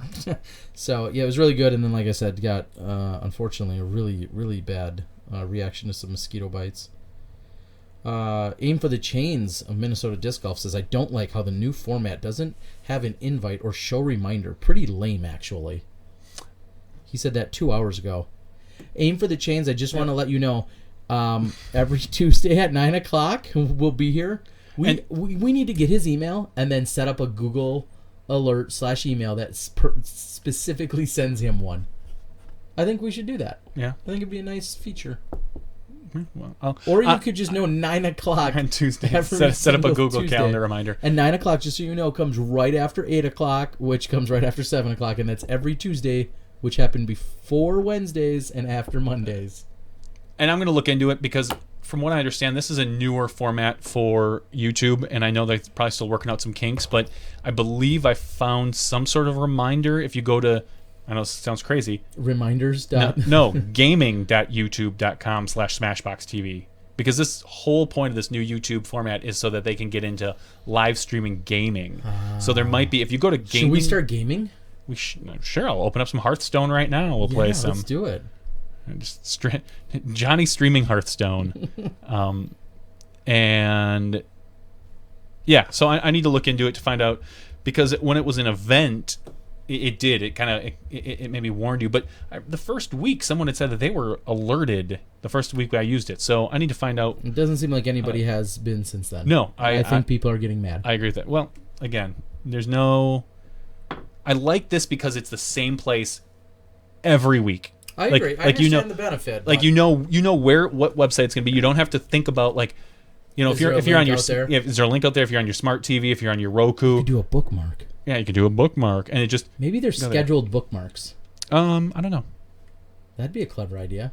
You're welcome, Netscape Navigator. There's your little tip that should keep you going. Steven Winslow says he's playing Hearthstone right now. Hartman, no, I haven't watched Day 9. Not exactly sure what that is. Jeez. So I think it's double posting. Jim- If you were paid a lot, Smashbox, would you stoop to our level and do podcasts? What? Not sure what you mean by that, Jim Brown. If you were paid a lot, would you stoop to our level and still do podcasts? Yeah, I like doing the podcast. Terry and I'm sick of this guy. So anything that can get me out of here. away from me. He's my stepping stone right now. I'm trying to move on. It's not working at all. Someday you'll be able to make 5 digits a year. Gosh, I hope so. Oh gosh, all my YouTube's monies. The latest Rick and Morty was great. I didn't know if there's been an episode that's been since then. All right. Thought you were in the after show. I think that's a polite jab at we're unprofessional. If you don't know when we're in the It's like a after backhanded compliment. I'm fine with that. show. If you don't know when we're in the after show or not. The camping pics were cool on Instagram. Thank you, Durko. That was the first time I used the collage feature, which is new to Instagram. I don't even have Instagram. I know you don't know the social medias. You call yourself the techie guy, but clearly I am. Clearly, I take care of the techie I stuff. have no use for Instagram. Like, no, you don't. It was basically a place for like colorized photos. Which is funny because I almost never Yeah. use a filter. Yeah, I've I've got too many photography friends. I don't want to piss off, so I don't use any filters. Yeah. If I do, it's always the exact same one, and I love it. And it usually makes the photo look better, but it's the exact same filter every single time. There's nothing wrong with a filter in the right instance. It's you want to do one thing, that's fine. Hashtag no filter. Yeah. But I just never found a purpose for Instagram. Okay, that's fine. Avery Jenkins actually convinced me of otherwise. So Snapchat, Chat Roulette, and Tinder though, I'm all over there. no, the fact that you mentioned Chat Roulette, I need to invite Smashies to our Chat Roulette you page. should. You got to throw that. You got to throw Chat Roulette. In Honestly, the next I one. haven't even thought of that for years. I hadn't either, except I heard one of the. And then I got a bookmark scheduled reminder on my Netscape Navigator. One of the tech podcasts I listened to, somebody had done like a real life, like first person shooter on Chat Roulette. So people, you bounce around, and it was somebody that basically they would take direction from you. When you dial into their thing, you're like, oh, go left. And the guy would go left, and it was like a paintball or laser tag thing, and he was shooting fake zombies. So it was a big techie thing in the news. That's what made me think of Chat Roulette recently. Yeah, well, we need to bring it back. Does it still exist? Yeah, clearly, if I just heard about it, it's still out there. Okay, I mean, okay. And- well, yeah, I need to. Yeah, we need to invite people there. Durko says if you leave, he's going to come and do the podcast with me once a week. Durko, then you'd finally have your microphone to talk about nothing but Barsby and Avery Jenkins the whole time. You'd be set. Yeah, Hartman, I play quite a bit of Hearthstone, like a lot more than I should. Wow, It's must be nice. It's one of the things, like I'll sit at night and we'll put on Game of Thrones as we're still catching up, and my wife will be sitting there knitting or looking at Facebook, and I'm playing Hearthstone for like half hour to 40 minutes at night while we watch it. So it's yeah. I should not play as much as I do, honestly. But I got nothing else to do if I'm sitting there watching TV. I could be sitting there looking at Facebook, which You could be creating Smashbox reminders, and you're not. Yeah. Well, there is a Smashbox Google Calendar that I keep up to date, but Does anybody see that? Can they? I right now I only have it shared with you and me, I believe, and my wife. Well, that's just because it actually feeds into the website as well. So if you go to smashbox.com, it's out there. So I need to get out there and see if I can make it public and put reminders in there. Yeah, I understand both sides of this because if we have a consistent link week in and week out, and we're on every single week at the exact same time, Yep. a reminder does seem a little Overkill. But I can also understand that people like the reminders. The question is, will some of our numbers grow as we move into the quote-unquote off-season. I mean, last year we started November 11th. Sure. I've just looked at this is just podcast stats. This isn't live view stats. Our numbers, the past 3 broadcasts, Paige Pierce, Paul Macbeth, Simon Lizotte. 3 of the biggest names in disc golf. Guess who has the lowest rate viewing so far? And this is total views the past 3 weeks. So Paige has 3 weeks of Sure. podcast downloads. Paul has 2 weeks. Simon has 1 week. Who has the least? I know it's got to be Macbeth. It is. He has like 100 less downloads or whatever than. That's because he's lucky. He's clearly lucky. Simon Paige was a huge one. Simon was huge. Yeah. I was looking at it, and our graph is progressively going up as far as we'll call it our downloads and our ratings. But it was funny to me to look at.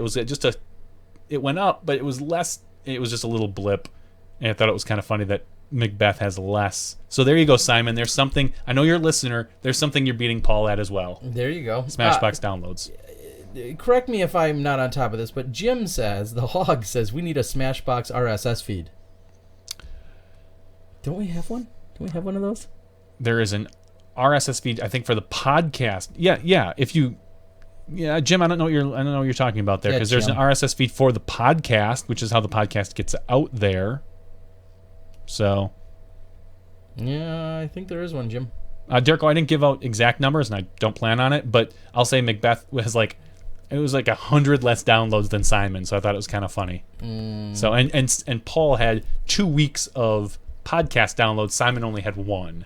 So what I want to look up is, I know that Simon's live broadcast for us last week has destroyed all other. Yeah, look. So we can look at our video views. Those are public knowledge. Mm-hmm. Oh, does that say 7,000 views? Yes. Does that say 7,000 views? Yes, and just to put this in perspective, so his podcast from last week had 7,000 views, as opposed to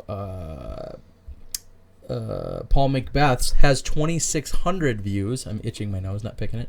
And Paige's has 2,400 views. So the two of them combined is 4,800. Wow. Yeah, I'm telling you, within like a day or two, it was at 6 or 7. It was like 6,000. That's how I knew. Like live, and within the next 24 hours, he blew every other podcast, any other of our live out of the water, except for McCoy. We'll see where McCoy's at tomorrow morning. I bet you McCoy's at like 10 or 12. 1,000. 10 or 12 viewers. No, but I'm telling you, it was crazy to watch. I was kind of watching the numbers last week, and it was phenomenal. So thank you, Simon, for joining us. Obviously, thank you to all our guests, though. How many people we got watching? We got some people in right now. Let's see what else we have out there. The Hog is killing me. Yeah, Hartman, I've been on some really good arena runs lately. I've been getting like 7, 8, 9 wins, and I've been doing it with the Paladin, and basically buffing a bunch of my guys when I put them out. Lots of shields. Oh my god. Yeah, I know. It is Nerdfest up in here suddenly. So I can't, because for a long time I was only getting 1 or 2 wins. It was starting to make me really mad, to the point where like I don't care about this game enough where I want to go out and do research, but I get really mad when I lose. It's like not kind of like the way I play disc golf lately. I don't practice. I go out and stink, and then I get frustrated. Like, how come I stink so much? So Hartman says Macbeth was on our Disc Golf's podcast first, then came here. He did. Yep. He dialed in. Yeah, because we didn't want him.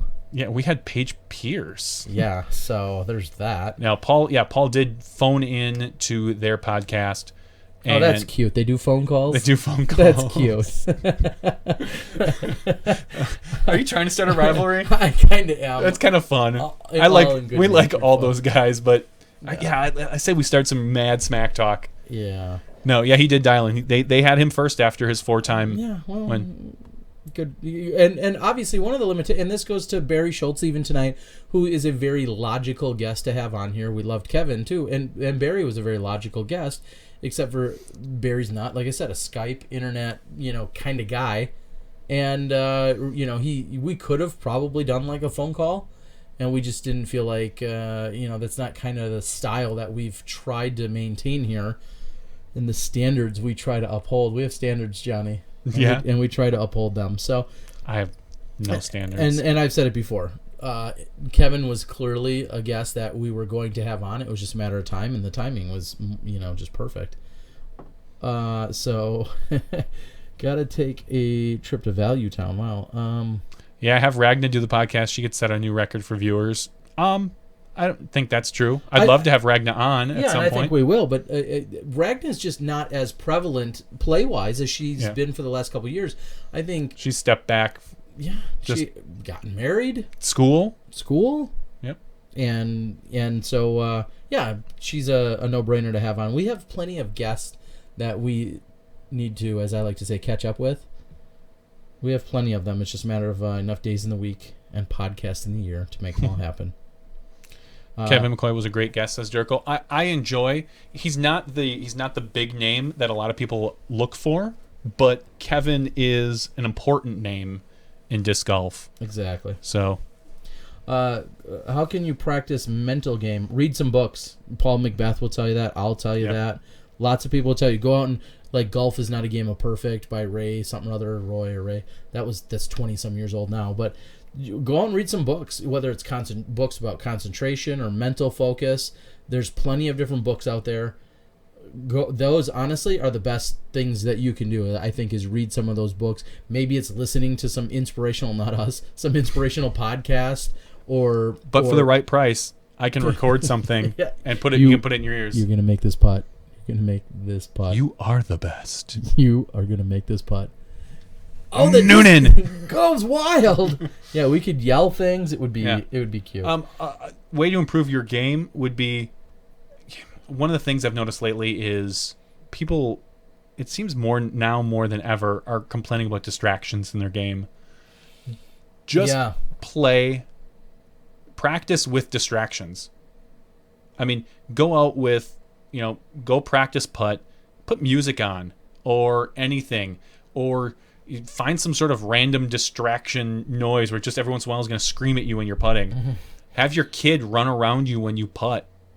Things like that will help you focus, and it can't hurt your game. And then you also do need to have the time where you do just focus on getting your form and function down pat. But as far as the mental game, you have to be able to take things and roll off. One of my big things for a long time was after a round, not everybody, but likes to relive the round. Like, I can't believe what I did on this hole or that hole. I never remember hole numbers.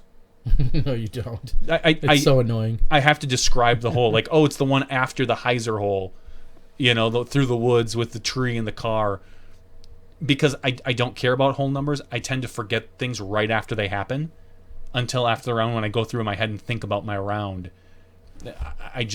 I roll through things. And one of the other things is, hole numbers lately it seems a bit like every course they're changing. Like what used to be hole 1 is now hole 6 and hole 10, or like what we have here in Milwaukee. Like you'll say, what's Dretska original 3? No, it's hole 5 now, or the original position. Sorry, the original position was 20 years ago. Nobody knows it anymore, other than you. I do. You and one other guy. So I don't remember hole numbers. I literally have to go from like hole 1 or a real significant hole and count forward or backward. Just forget it. That's how I kind of know. Clemo once blamed cattle at last year's Masters. Yeah. Well, here's what I'm going to say. And this is a blanketing statement that could be, taken by whomever it may be applicable to.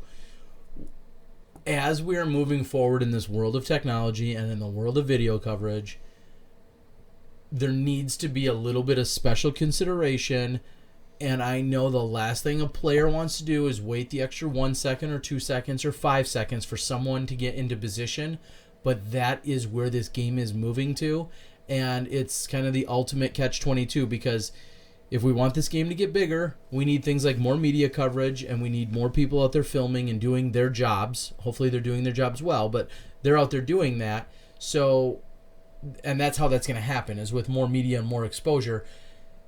And so we can't really get mad at the media. And now, of course, there's boneheaded things. You know, if I'm filming and my cell phone goes off, I look like a complete idiot and a moron, and that's the worst thing in the world. Yeah. But sometimes some of our players are a little quick to try and get up and throw right away.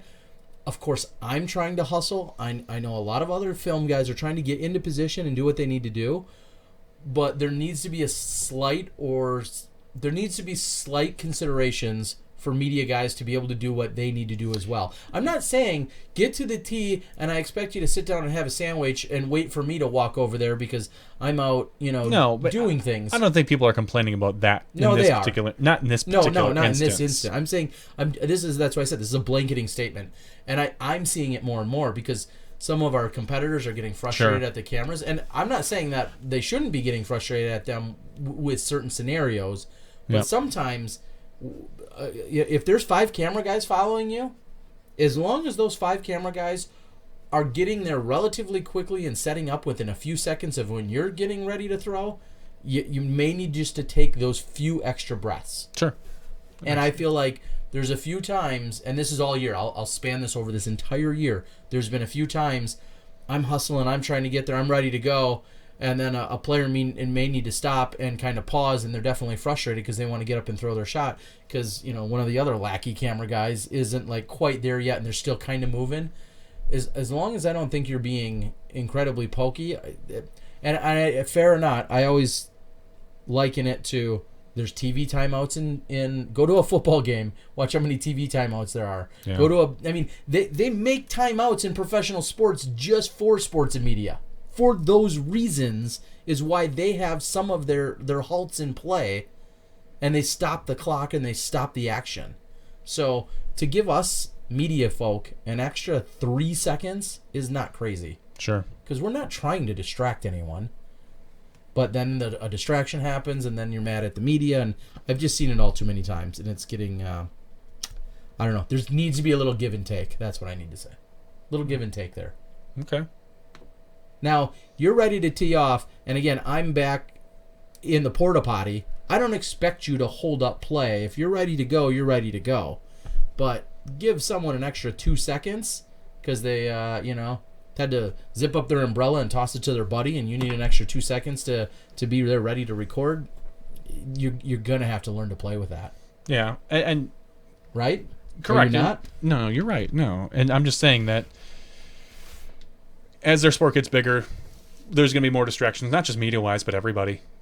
Galleries, things like that, and we're going to run into a problem with having to move galleries back or organize them or shuffle them around. We talked about this last week. Well, this was a challenge at the Masters because a lot of these holes here at Nevin, and they tried to do the best they could with crowd control, they were very tight. The fairways are tight, the behind the baskets or the behind the tees are tight, and the players would sometimes have to stand there and wait. So it's like we want a gallery to come watch us, but then the gallery, can't so much as breathe wrong, and we got it. We have to be careful with it.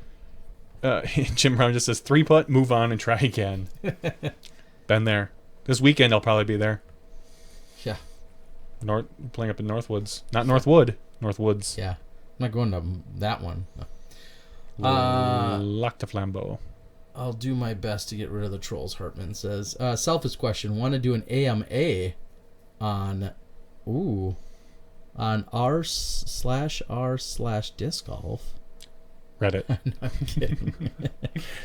Just wanted to play dumb. I like Hartman. Hartman usually is the guy who's putting up on /r/disc golf.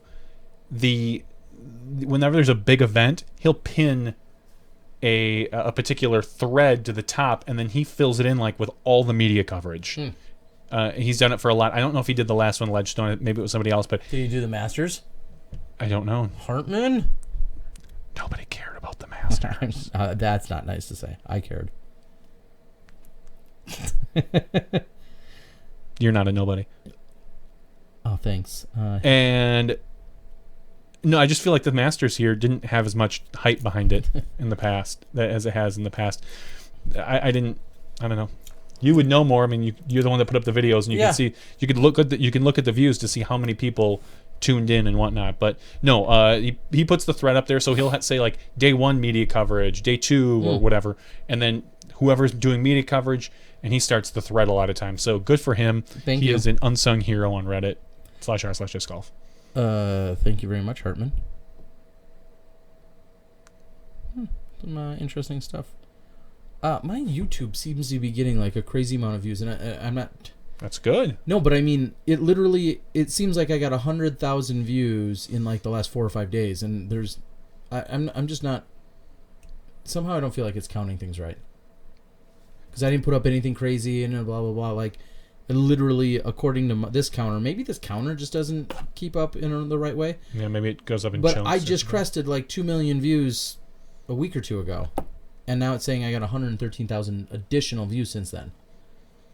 Disc Golf Rich. I'm not. Yeah, I don't know.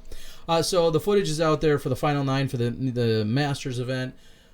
For those that didn't realize it, I think if you're listening now, you probably kind of knew what I was up to, but maybe not. I was there for Saturday morning's round at Bradford. So I followed all of Saturday morning's round. That was split into a front and a back. Then I put Saturday afternoon's round up at Bradford all in one video. That's available. Then I put up their front 9 at Nevin, which was Sunday afternoon, and then I just tonight put up the back 9 at Nevin. So I covered ultimately 3 out of the 5 rounds, their last 3 out of 5 rounds for the Pro Masters. And then, like I said, I'm going to put up one other video that's got a few highlights from a few other divisions. So that's what you saw from the U.S. Masters. Thanks again to Legacy. That's cool. And someone's right. Like, Masters just snuck up. It's so close after Worlds, and it just seemed like people were still coming down from Ledgestone, and then suddenly it's like, oh, hey, the Masters are, it did sneak up. And yes, YouTube, I guess, yeah, pays Terry, kind of. If you watch a video, there are ads in there, and this is for Smashbox and any of the YouTube things. Click on those ads. Click on those ads. Watch them, and then go to every other computer you can find and click on those ads. Yeah, it's like I get a fraction of a half of a quarter of a percentage of a penny. It's very, very little. Yes. So that's what I think one of our top videos ever, one of our live ones, has made all of $50. Yeah, something like that. Yeah, So. like one of our first tournaments, like the Memorial a year ago or something. Total since we've put it up has made like $50. Yeah, so we're getting rich pretty much. Woo! Also, the thoughts on NC golf versus other types. I'll say I loved every minute of it. I enjoy that style of course. Like every course, I think there's probably like one or two or a handful of trees that I could do without. Specific ones, not because I don't like trees, but just because I think the design of the hole in particular. But I love Nevin. I think it's a great course. I played it at Worlds. I love Bradford. I think that's a great course. I don't know. I would not be opposed to playing all my disc golf rounds in tight wooded and or North Carolina style courses. Me personally, I'm a fan of those. I prefer to put a little more premium on accuracy versus the distance I don't have. Durko says the footage from Bradford took him back to the 2012 Worlds, as I just referenced. Really nice angles overall. I felt like you were in the group watching. Well, good to hear. Thank you, Durko. I appreciate it. How can you donate, Matthew says? Yeah, there's a couple different ways, Matthew. Of course, on Smashbox, we have the link, the support, and then fan funding on YouTube. And if you're talking about Disc Golf Guy stuff, my Patreon account is the best way to do that. Or reach out to me. Bradford and Nevin, in fact, are great. Yes, they are. Lots of true par 4s in the woods. So we have like 6 people sending us messages, as usual. Jim, Durko, Hartman, our main 6 here. What about the other 38? Anybody else have anything you'd like to chime in with? Yeah, I don't know. Phoenix Ruger Redbird asks about Scott Stokely and his attempt to make a reality TV show. I'm sure it is true. I don't know. I'll say that's one video I did not watch. I saw it come across my feed today. Same thing. Do we want to watch it now? We could. Because I'm guessing it's a minute or two long. We could. We'll take a look at it now. They'll be able to hear it. Oops. Will our podcasters I hear it? believe they should. Okay, so we're gonna watch or listen to this because I saw it and it was just something. It was today. Okay, so I did not coming home and doing all the things I was doing. I did not get a chance to view it, so you can pull it up. You're gonna work some magic, make sure the right. Yep. This is on and I want that's to on. make sure that we have all the audio proper. And Phoenix, I'm just going to tell you right now, there's nothing that's off topic during the after show, even during the regular show. There's not much that's really off topic. We're pretty open when it comes to that. All right, so there's that. Let's check our audio, make sure desktop presenter and us. Okay, so now you guys in a second should see this. I'm going to click over. Can you make it bigger? Can I hear it? Oh, I have to unmute. Whoops. So in 2016, Kristen and I want our own reality show, and hopefully all of you can help us get it. So here's the plan. Next year, Kristen and I are going to be out on the Pro Disc Golf Tour for 8 or 9 months again. I'm going to be I haven't begun to peak yet. I'm going to be whooping a bunch of 20-somethings all over the U.S. and Australia, New Zealand, maybe Europe too. I'm also going to be building our company. We're going to massively expand our efforts to merge the communities of the special needs communities with disc golf and all of our work there. We're going to do so much more. In addition to that, we got this highly passionate, very much in love relationship that I think is interesting. And on top of it all, our lives really weird. You have no idea. So I think it could be highly entertaining. But here's the thing. I've been contacting some production companies. None of them take unsolicited ideas. They're afraid that if they're developing something similar, that you'll sue them, so they won't even open submissions. There are websites where you can submit reality show ideas, but I get the idea that those are just scams. You pay them $100 to submit your idea. I don't know how to go about it. I've been researching on Google, can't find anything, so I need you guys to help. Does anybody have any ideas, contacts, suggestions, how we might pitch this unbelievable idea for a reality show? I don't even know where to start. Again, I've been researching it, and I've hit a brick wall, so we need your help. So help us out. Let us know. Message me. Let me know your ideas. All right. Thanks, guys. All right, so for those who couldn't hear it, we're going to adjust a little bit of microphone stuff, make sure we're all good to go. Was it too quiet for some people? I think that's what it was, but let me give you the really quick rundown. Basically, he's saying he would like to, him and his now fiance, would like to star in a reality show where they're merging disc golf with special needs children, as well as touring and being in love, and basically he wants a camera on his life, I guess, is a really easy way to summarize that, which is many reality shows. And that's what he's looking for. However, he's having a hard time trying to find somebody that may either take his idea or who to even reach out to or where to go. So here's what I'll say. A, not going to happen. Correct. B, if he wants it to happen, he's got to do it himself. He's got to, if he would have to hire a cameraman and an editor, and then he puts it out on YouTube. Am I available for hire? Sure. For the right price? Yep. Assuming you don't want your family anymore. You want to follow around these two blue-haired people. They're not old. They're just blue-haired. Yep. And then basically edit together a reality show. That's probably the only way that you're really something like that's going to happen. And if it were crazy enough and fun enough, I could see it possibly getting picked up somewhere along the line. Or they could just be YouTube sensations. Yeah, YouTube sensations. That would be the next route. There's hundreds of YouTube people out there making enough money to live off of based on their own kind of funny reality show. Yeah, I mean, they should keep it 7 to 10 minutes, little segments and clips, edited together, and do that. And it's not like they don't have time. They're on the road all the time. They could probably make something like that happen. Yeah, I agree. I think that's probably the route, because really, what network, who's going to pick up their reality story? Yeah. I mean,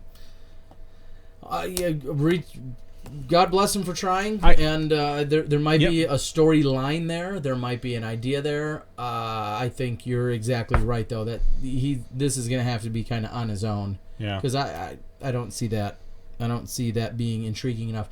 And if we had MTV pursuing or looking out for traveling pros in your, and had conversations with your double G's type or your Page Pierces or whoever they had conversations with, I believe last year this time at USDGC, and that fell through. That kind of went nowhere. I completely forgot about it. It did. It ultimately went nowhere, and I'm not saying that was the end all be all, the one chance we had at it, but yeah, I don't see someone pursuing this idea or concept and putting any real money into it. Yeah, I mean, and I would say that of really anyone. Yeah. I'm not picking. It's on not them. just Stokely. It's anybody that would be looking I for, don't- whether it's Paige Pierce or Paul McBeth or anything. Yeah, Paul McBeth would be boring. I think him and Nate. Yeah, they're pretty subdued guys. Yeah, that's all. what I'm saying. Yeah. It's not the reality.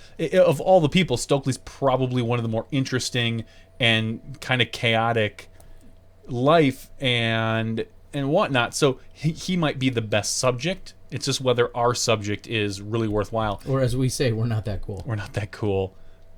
Yeah, we're really not. And so we have a hard enough time YouTube. getting people to watch us, to not watch us, but I mean watch live disc golf, let alone watch a. Yeah, I guess it'd have a totally different spin. But. It would. So YouTube, I think, is his best way to go. So here's what this is switching gears a little bit. I know there's a bingo card for all the things that I most frequently say. I think we need a bingo card for Durko, and it would just have two squares, Barsby and Jenkins, on it. So every time he mentions them, you know how often you'd win? Bingo. Anyway. Yeah, and again, we have some charismatic people. And here's a little PSA. PSA. I don't know if it's quite a PSA. It's almost rant-worthy. Enough with the Iron Leaf. Barsby. I'll say it again. It's worth repeating then. Have we talked about this? Yeah, we've talked about this. It's worth repeating. It was funny. We all know it's funny. It was funny the first few times. But I think Barsby's sick of, hey, Barsby, do the Ken Climo Iron Leaf. Yeah. I'm sick of hearing about it. I have nothing to do with it. I know. Nothing. Yeah, we talked about this 15 or 20 episodes All right, ago. schedule another one. So in another 15 episodes, I will remind you guys, along with what time our podcast is on, that it's just overplayed. And I say that on behalf of Barsby as much as myself, if that makes sense. No, I'm not saying Barsby's not entertaining, so don't take that wrong. But Barsby's very entertaining. I enjoy my time around the guy. But I've had enough Iron Leaf. Okay. Yeah, and a free hog space for sure. There's no doubt about that. Oh, if the hog is in the mix, we'd have a game. Yeah, I'm not sure. All right, ladies and gentlemen, I think we can start to wrap things up. I think we've got 47 people. Yeah, it's been good. And there you go. Good. I'm glad no one in Grand Rapids asked him to do it. I hope you trained them well. Or they're just done with it. 48 people. For all of you guys that hopefully you guys all know, you can click on the little gear if you weren't watching it. Some people feel like they can't interact because they do watch us via... Have you ever tried to watch us via a smart device? I haven't. I'm usually on the show. I was going to say maybe not just us, but... No, but I have heard now that Roku is up and running, so if you want to watch us on your TV, the new YouTube basically did away with Flash, which is one of the things that really killed the Roku, and my understanding is, according to Brad Turnbow, that you can now use Roku to view us because it's all HTML5. So. Oh, wow, that's, I think, exciting. Roku? How many people are using Roku? Why don't you Google that? That's what I want to know. Like how many millions? Yeah. I mean, is it as big as... It's like the biggest set-top box right now. Really? Yeah. It goes like Roku, Chromecast, Apple TV, and something else, I think. But in less than a week, Apple will release their new Apple TV. Rumor has it's going to be between $100 and $200, which... Seems really inexpensive, or no? It seems very expensive. An Apple TV for... Not like a TV, but a box. They call it the Apple TV. It's a new box. Those Apple people. And it's... Who knows what's going to happen with it. It might... Someone said $150 to $200, which I think is kind of expensive, considering most of the streaming sticks are like $20 now, or the streaming boxes are no more than $70. So I'll be curious to see what happens there. Yep, Stephen Winslow has a Roku 3 and a Google TV. I don't have a Google TV. I've got a Roku 2. Haven't put the 3 in yet. Haven't had a need to. Can we do Tuesdays and Thursdays? Not right now, Jim. I tried it out on my iPhone earlier, Terry. It looked good. I'm not so much concerned about our look. I'm concerned Roku 1 works for the Smashbox stream. I'm more concerned about people being able to type or interact. I know that sometimes is one of the challenges is people feel like, well, I can't interact because I'm just sitting and watching it on my phone or I'm watching it on my tablet. And either you need to use the browser version versus maybe the app version. It would be one way to do it. We'll send you a reminder on that. Right? In your calendar? Yep. Chromecast, dang it. I'll bomb like the iWatt or whatever. It'll bomb. Oh, he's not a fan here. All right. I don't know that I couldn't type on the best keyboard. I was chatting and it was working just fine, Durko says. Well, that's good to know. I just know that sometimes that's part of the challenge and or criticism people say is, oh, I was trying to watch it, I think usually in the app, and that's where they have a problem versus watching us on a browser. So, and I'll make a point to mention this next week, but the Google Calendar, I didn't realize I did make it public. So if you search under Google Calendar for Smashbox, just Smashbox, no TV apparently, because I think when I put this, you can add it to your Google Calendar. Wow. And then you could probably put your own notifications in there. One thing we don't really have is a list. Should we take a list of people, maybe take some money and... What? A huge list of people that donate? No. Do we have any kind of... Well, there is a mailing list. I sent something out for the memorial this year. Was it the memorial I did? Probably. No. We should have done No, it I think it was Maple Hill. I sent it out for. But it's expensive. MailChimp. I mean, MailChimp? I have, which I used. We have like 2,000 to 3,000 people on our list, and it's not cheap. It was like $100 to send something out.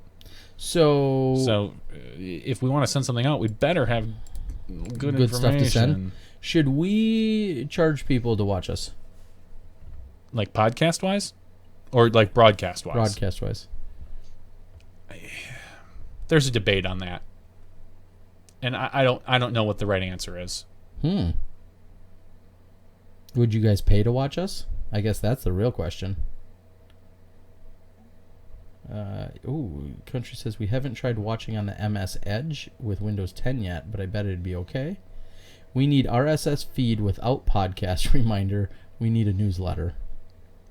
Yeah, like you said though, the newsletter. The newsletter's expensive because every place charges you after you hit so many. Yeah. Like if we had less than 500 senders, I'd be fine with it. We could do something for free, but we have like 2,000 to 3,000 email addresses that we could send out. It's LOL stamps. Yeah, I say we mail out. I say we mail out postcards. Let people know. I'm gonna go to my calendars here. I have another account that's not linked to it. So search for calendar. As much as I love this, Jim says I'm broke. I will not pay unless you sponsor the hog. A yearly subscription, $5 a year. I'd pay for a yearly subscription. Are there? I guess that's the question. I know like disc golf, emerging sports has. They've had their lifetime memberships, which I think they were giving away prizes. Ooh! I gotta go see if I won any. Hold on. I'm a lifetime member, and I know they were giving away prizes for like a whole week. So hopefully I'm in on that. Hold on. They have like 4,000 and some lifetime members. That's incredible. How many? We don't have any lifetime members. Should we get lifetime members? No.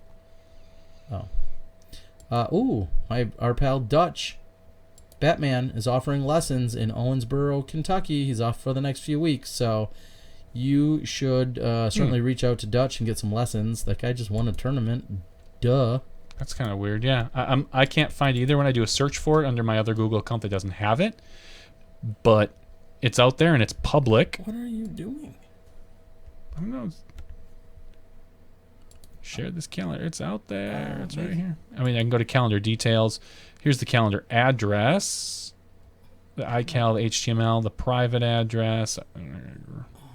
What, send me an email with it now. It's under Terry D. Miller. It should be already shared. Oh, then I'm not a good test example. Yeah. Anyway, we can hash this stuff out. This is not interesting for anybody other than us at this point. It doesn't even interest me, really. I know it doesn't.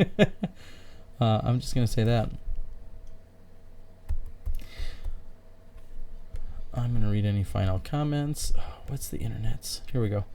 Commercial. The email I made it with is my own private Gmail account. So the email address I used to create it, but I did check that this calendar is public.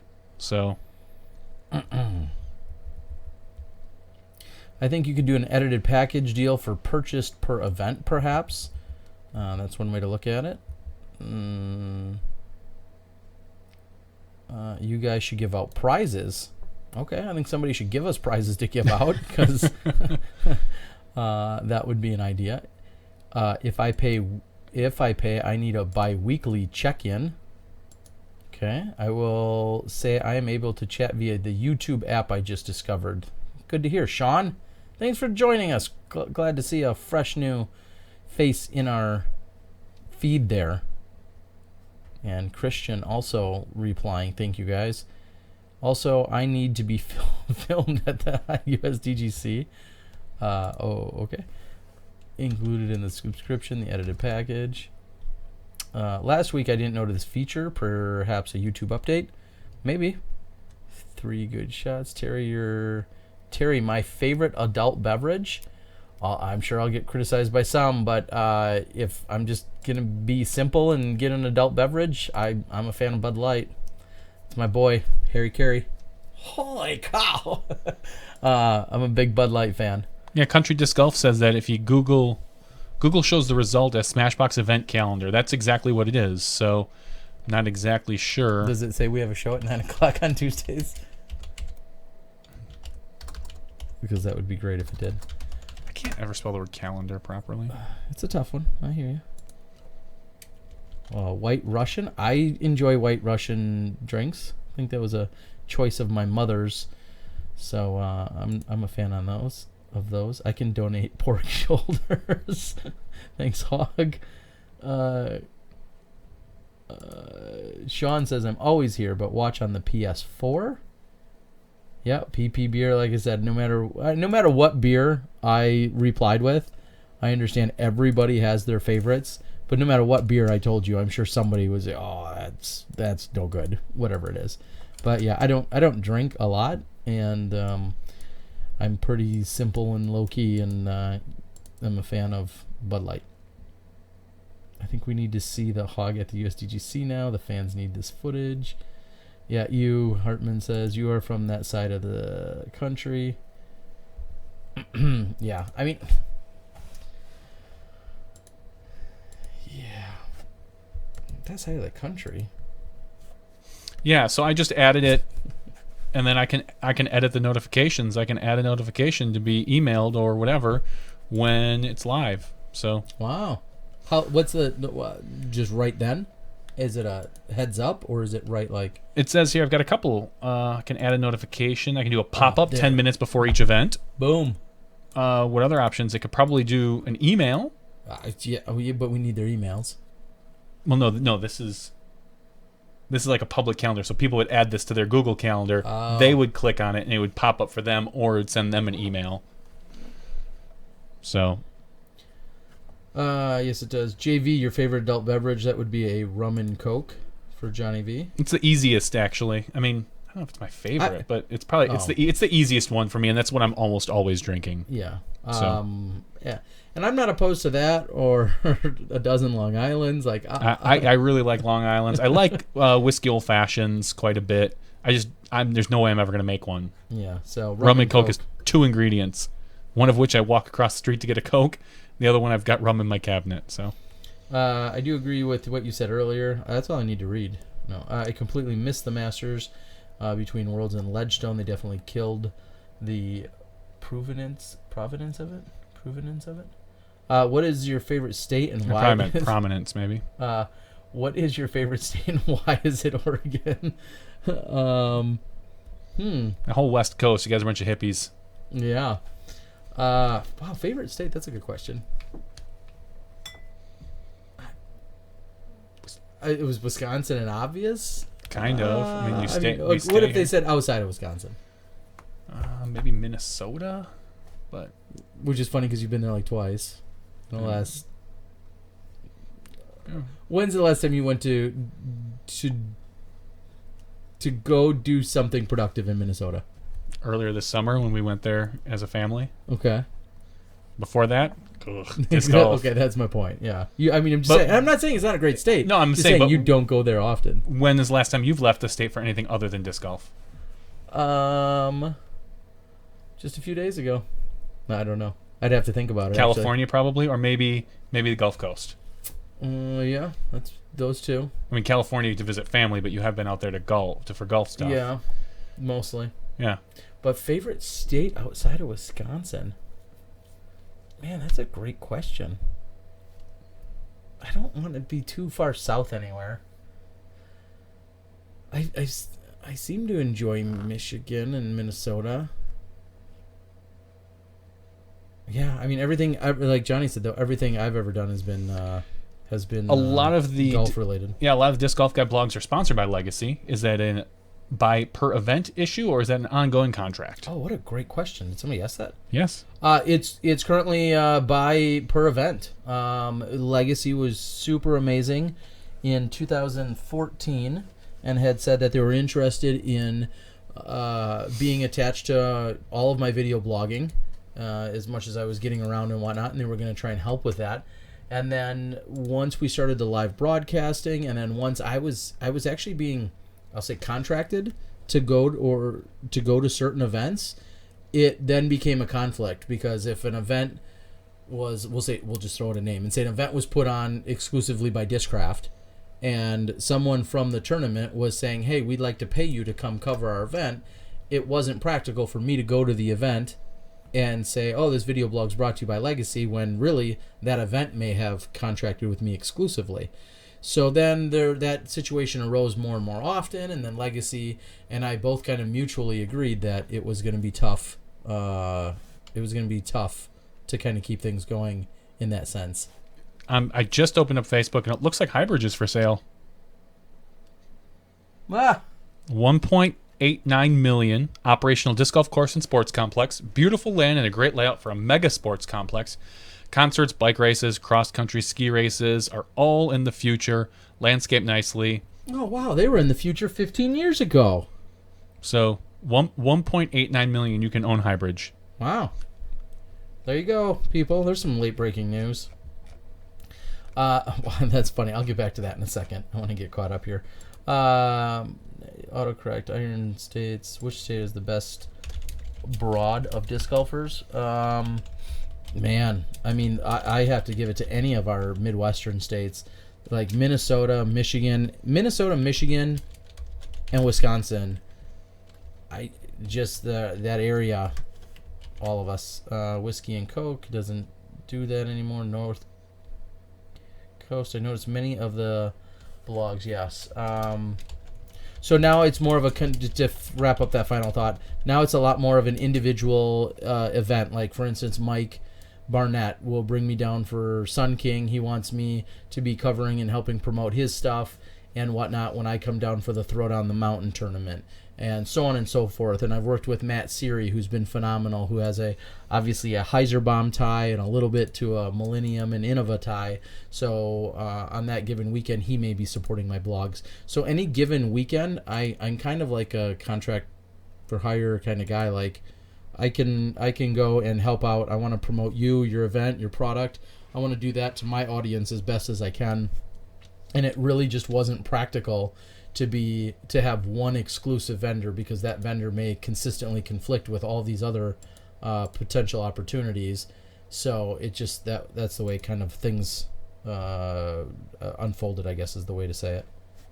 That's just the way things went. And I'm on great terms with the guys over there. They're amazing guys, and I feel like they want to support me on any given day or weekend. And if it works out, then we do it. And if it doesn't, there's no ill will or bad feelings or anything of that nature. That's my little spoon we're talking about. I mean, really. Did the U.S. Masters coverage, clean, simple, crisp, had to have been easier on your end too? I don't know about easy. I mean, I feel like I was really dialed in. I don't know if that sounds silly or not, but I feel like that was some of my better work. Honestly, I just felt like in the zone with it, if that's a good way to put it. I was really happy with it. I like how it turned out. The players are good. I feel like I got pretty solid lines. When they throw down fairways that are there, it helps make it a little easier. They didn't throw a lot of shots because they shot well. I feel like my interviews were pretty solid and on point. I feel like it was a really good weekend, and I'm just honored that I got the chance to be there, thanks to Legacy and the PDGA. The next question is, Terry, have you ever played outside the U.S.? I have. I've played technically, we'll say 3 times, in that I went to the Japan Open in 2008, the Japan Open in 2010. With me? With this guy. And then I went to Norway. I did not play technically in the Sula Open, but I was contracted to go out there. Nate, Val, and Avery were also brought to that event. So Jostein from Sula, Norway, had worked with me to get me out there. I worked with the government and all sorts of things. And so I got to play there. So Norway, Japan, and Japan. And Norway was certainly one of the best experiences of all time. And Japan was awesome as well. Next time you're in a bar, order some Fernet. Am I pronouncing that correctly? Then report back. The hog resides. I don't know why I keep reading what you're writing. The hog resides deep in the woods in North Carolina. Open doubles champ 8 years in a row. Okay, good.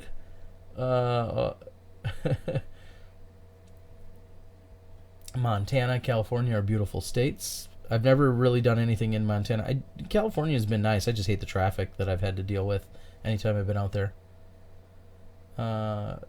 Colorado, North Carolina, and Michigan are my 3 favorites, according to Durko. Is Anthony Barella going pro? I believe so. I think so, yeah. I believe that he is. I know Isaac, has posted out here that Isaac is not. And Isaac's 14. I mean, that's something to keep in mind, that he is just 14 right now. Sean says, I would ask those video sponsors per se for giveaway items. Great cross promotion. I don't disagree with that. And some people I have, and I just need to come up with more clever ways to give stuff away. And then I actually need to assemble it and then give it away. We have done a number of giveaways, and I'd like to do more of them. Oh, great idea, Sean. That's what Phoenix says. You guys want free stuff. What a bunch of great ideas. Don't encourage him. Yes, Sula was amazing. Even if it's a disc or stickers, how tight the disc golf community is, I doubt you would get turned down. It's been a blast. Good night, everyone. Turbopot says. No, I've been blessed that a number of different people have reached out to me. Like I said, I will work with TDs. I want to be at your events. I want to hopefully kind of be like a social media asset to you and to your events. You probably get us babbling about the event either before and after it. If it's a good event, even if it's not a good event, I'll probably still talk about it. I reach out. I would love to. I've had a number. That seems to be kind of a growing trend. I've had a number of places reach out to me.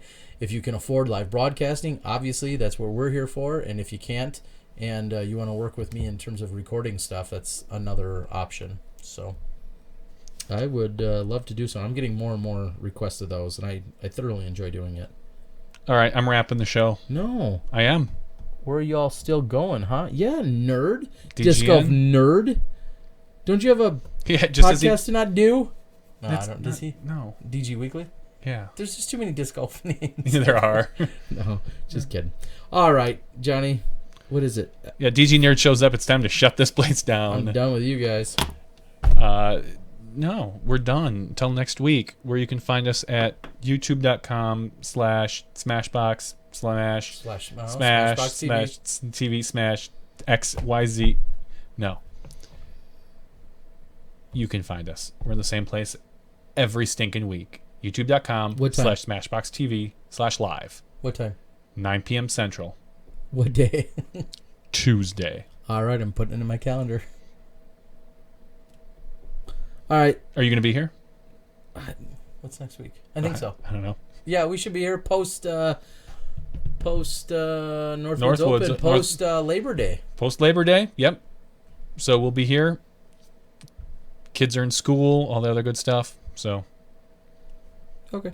So for Johnny V and myself, that's episode 51's after show. Thank you guys for tuning in, except for you, Durko. No, just kidding. We love you. Thank you guys for tuning in. We'll see you guys next week when you step inside the Smashbox after show.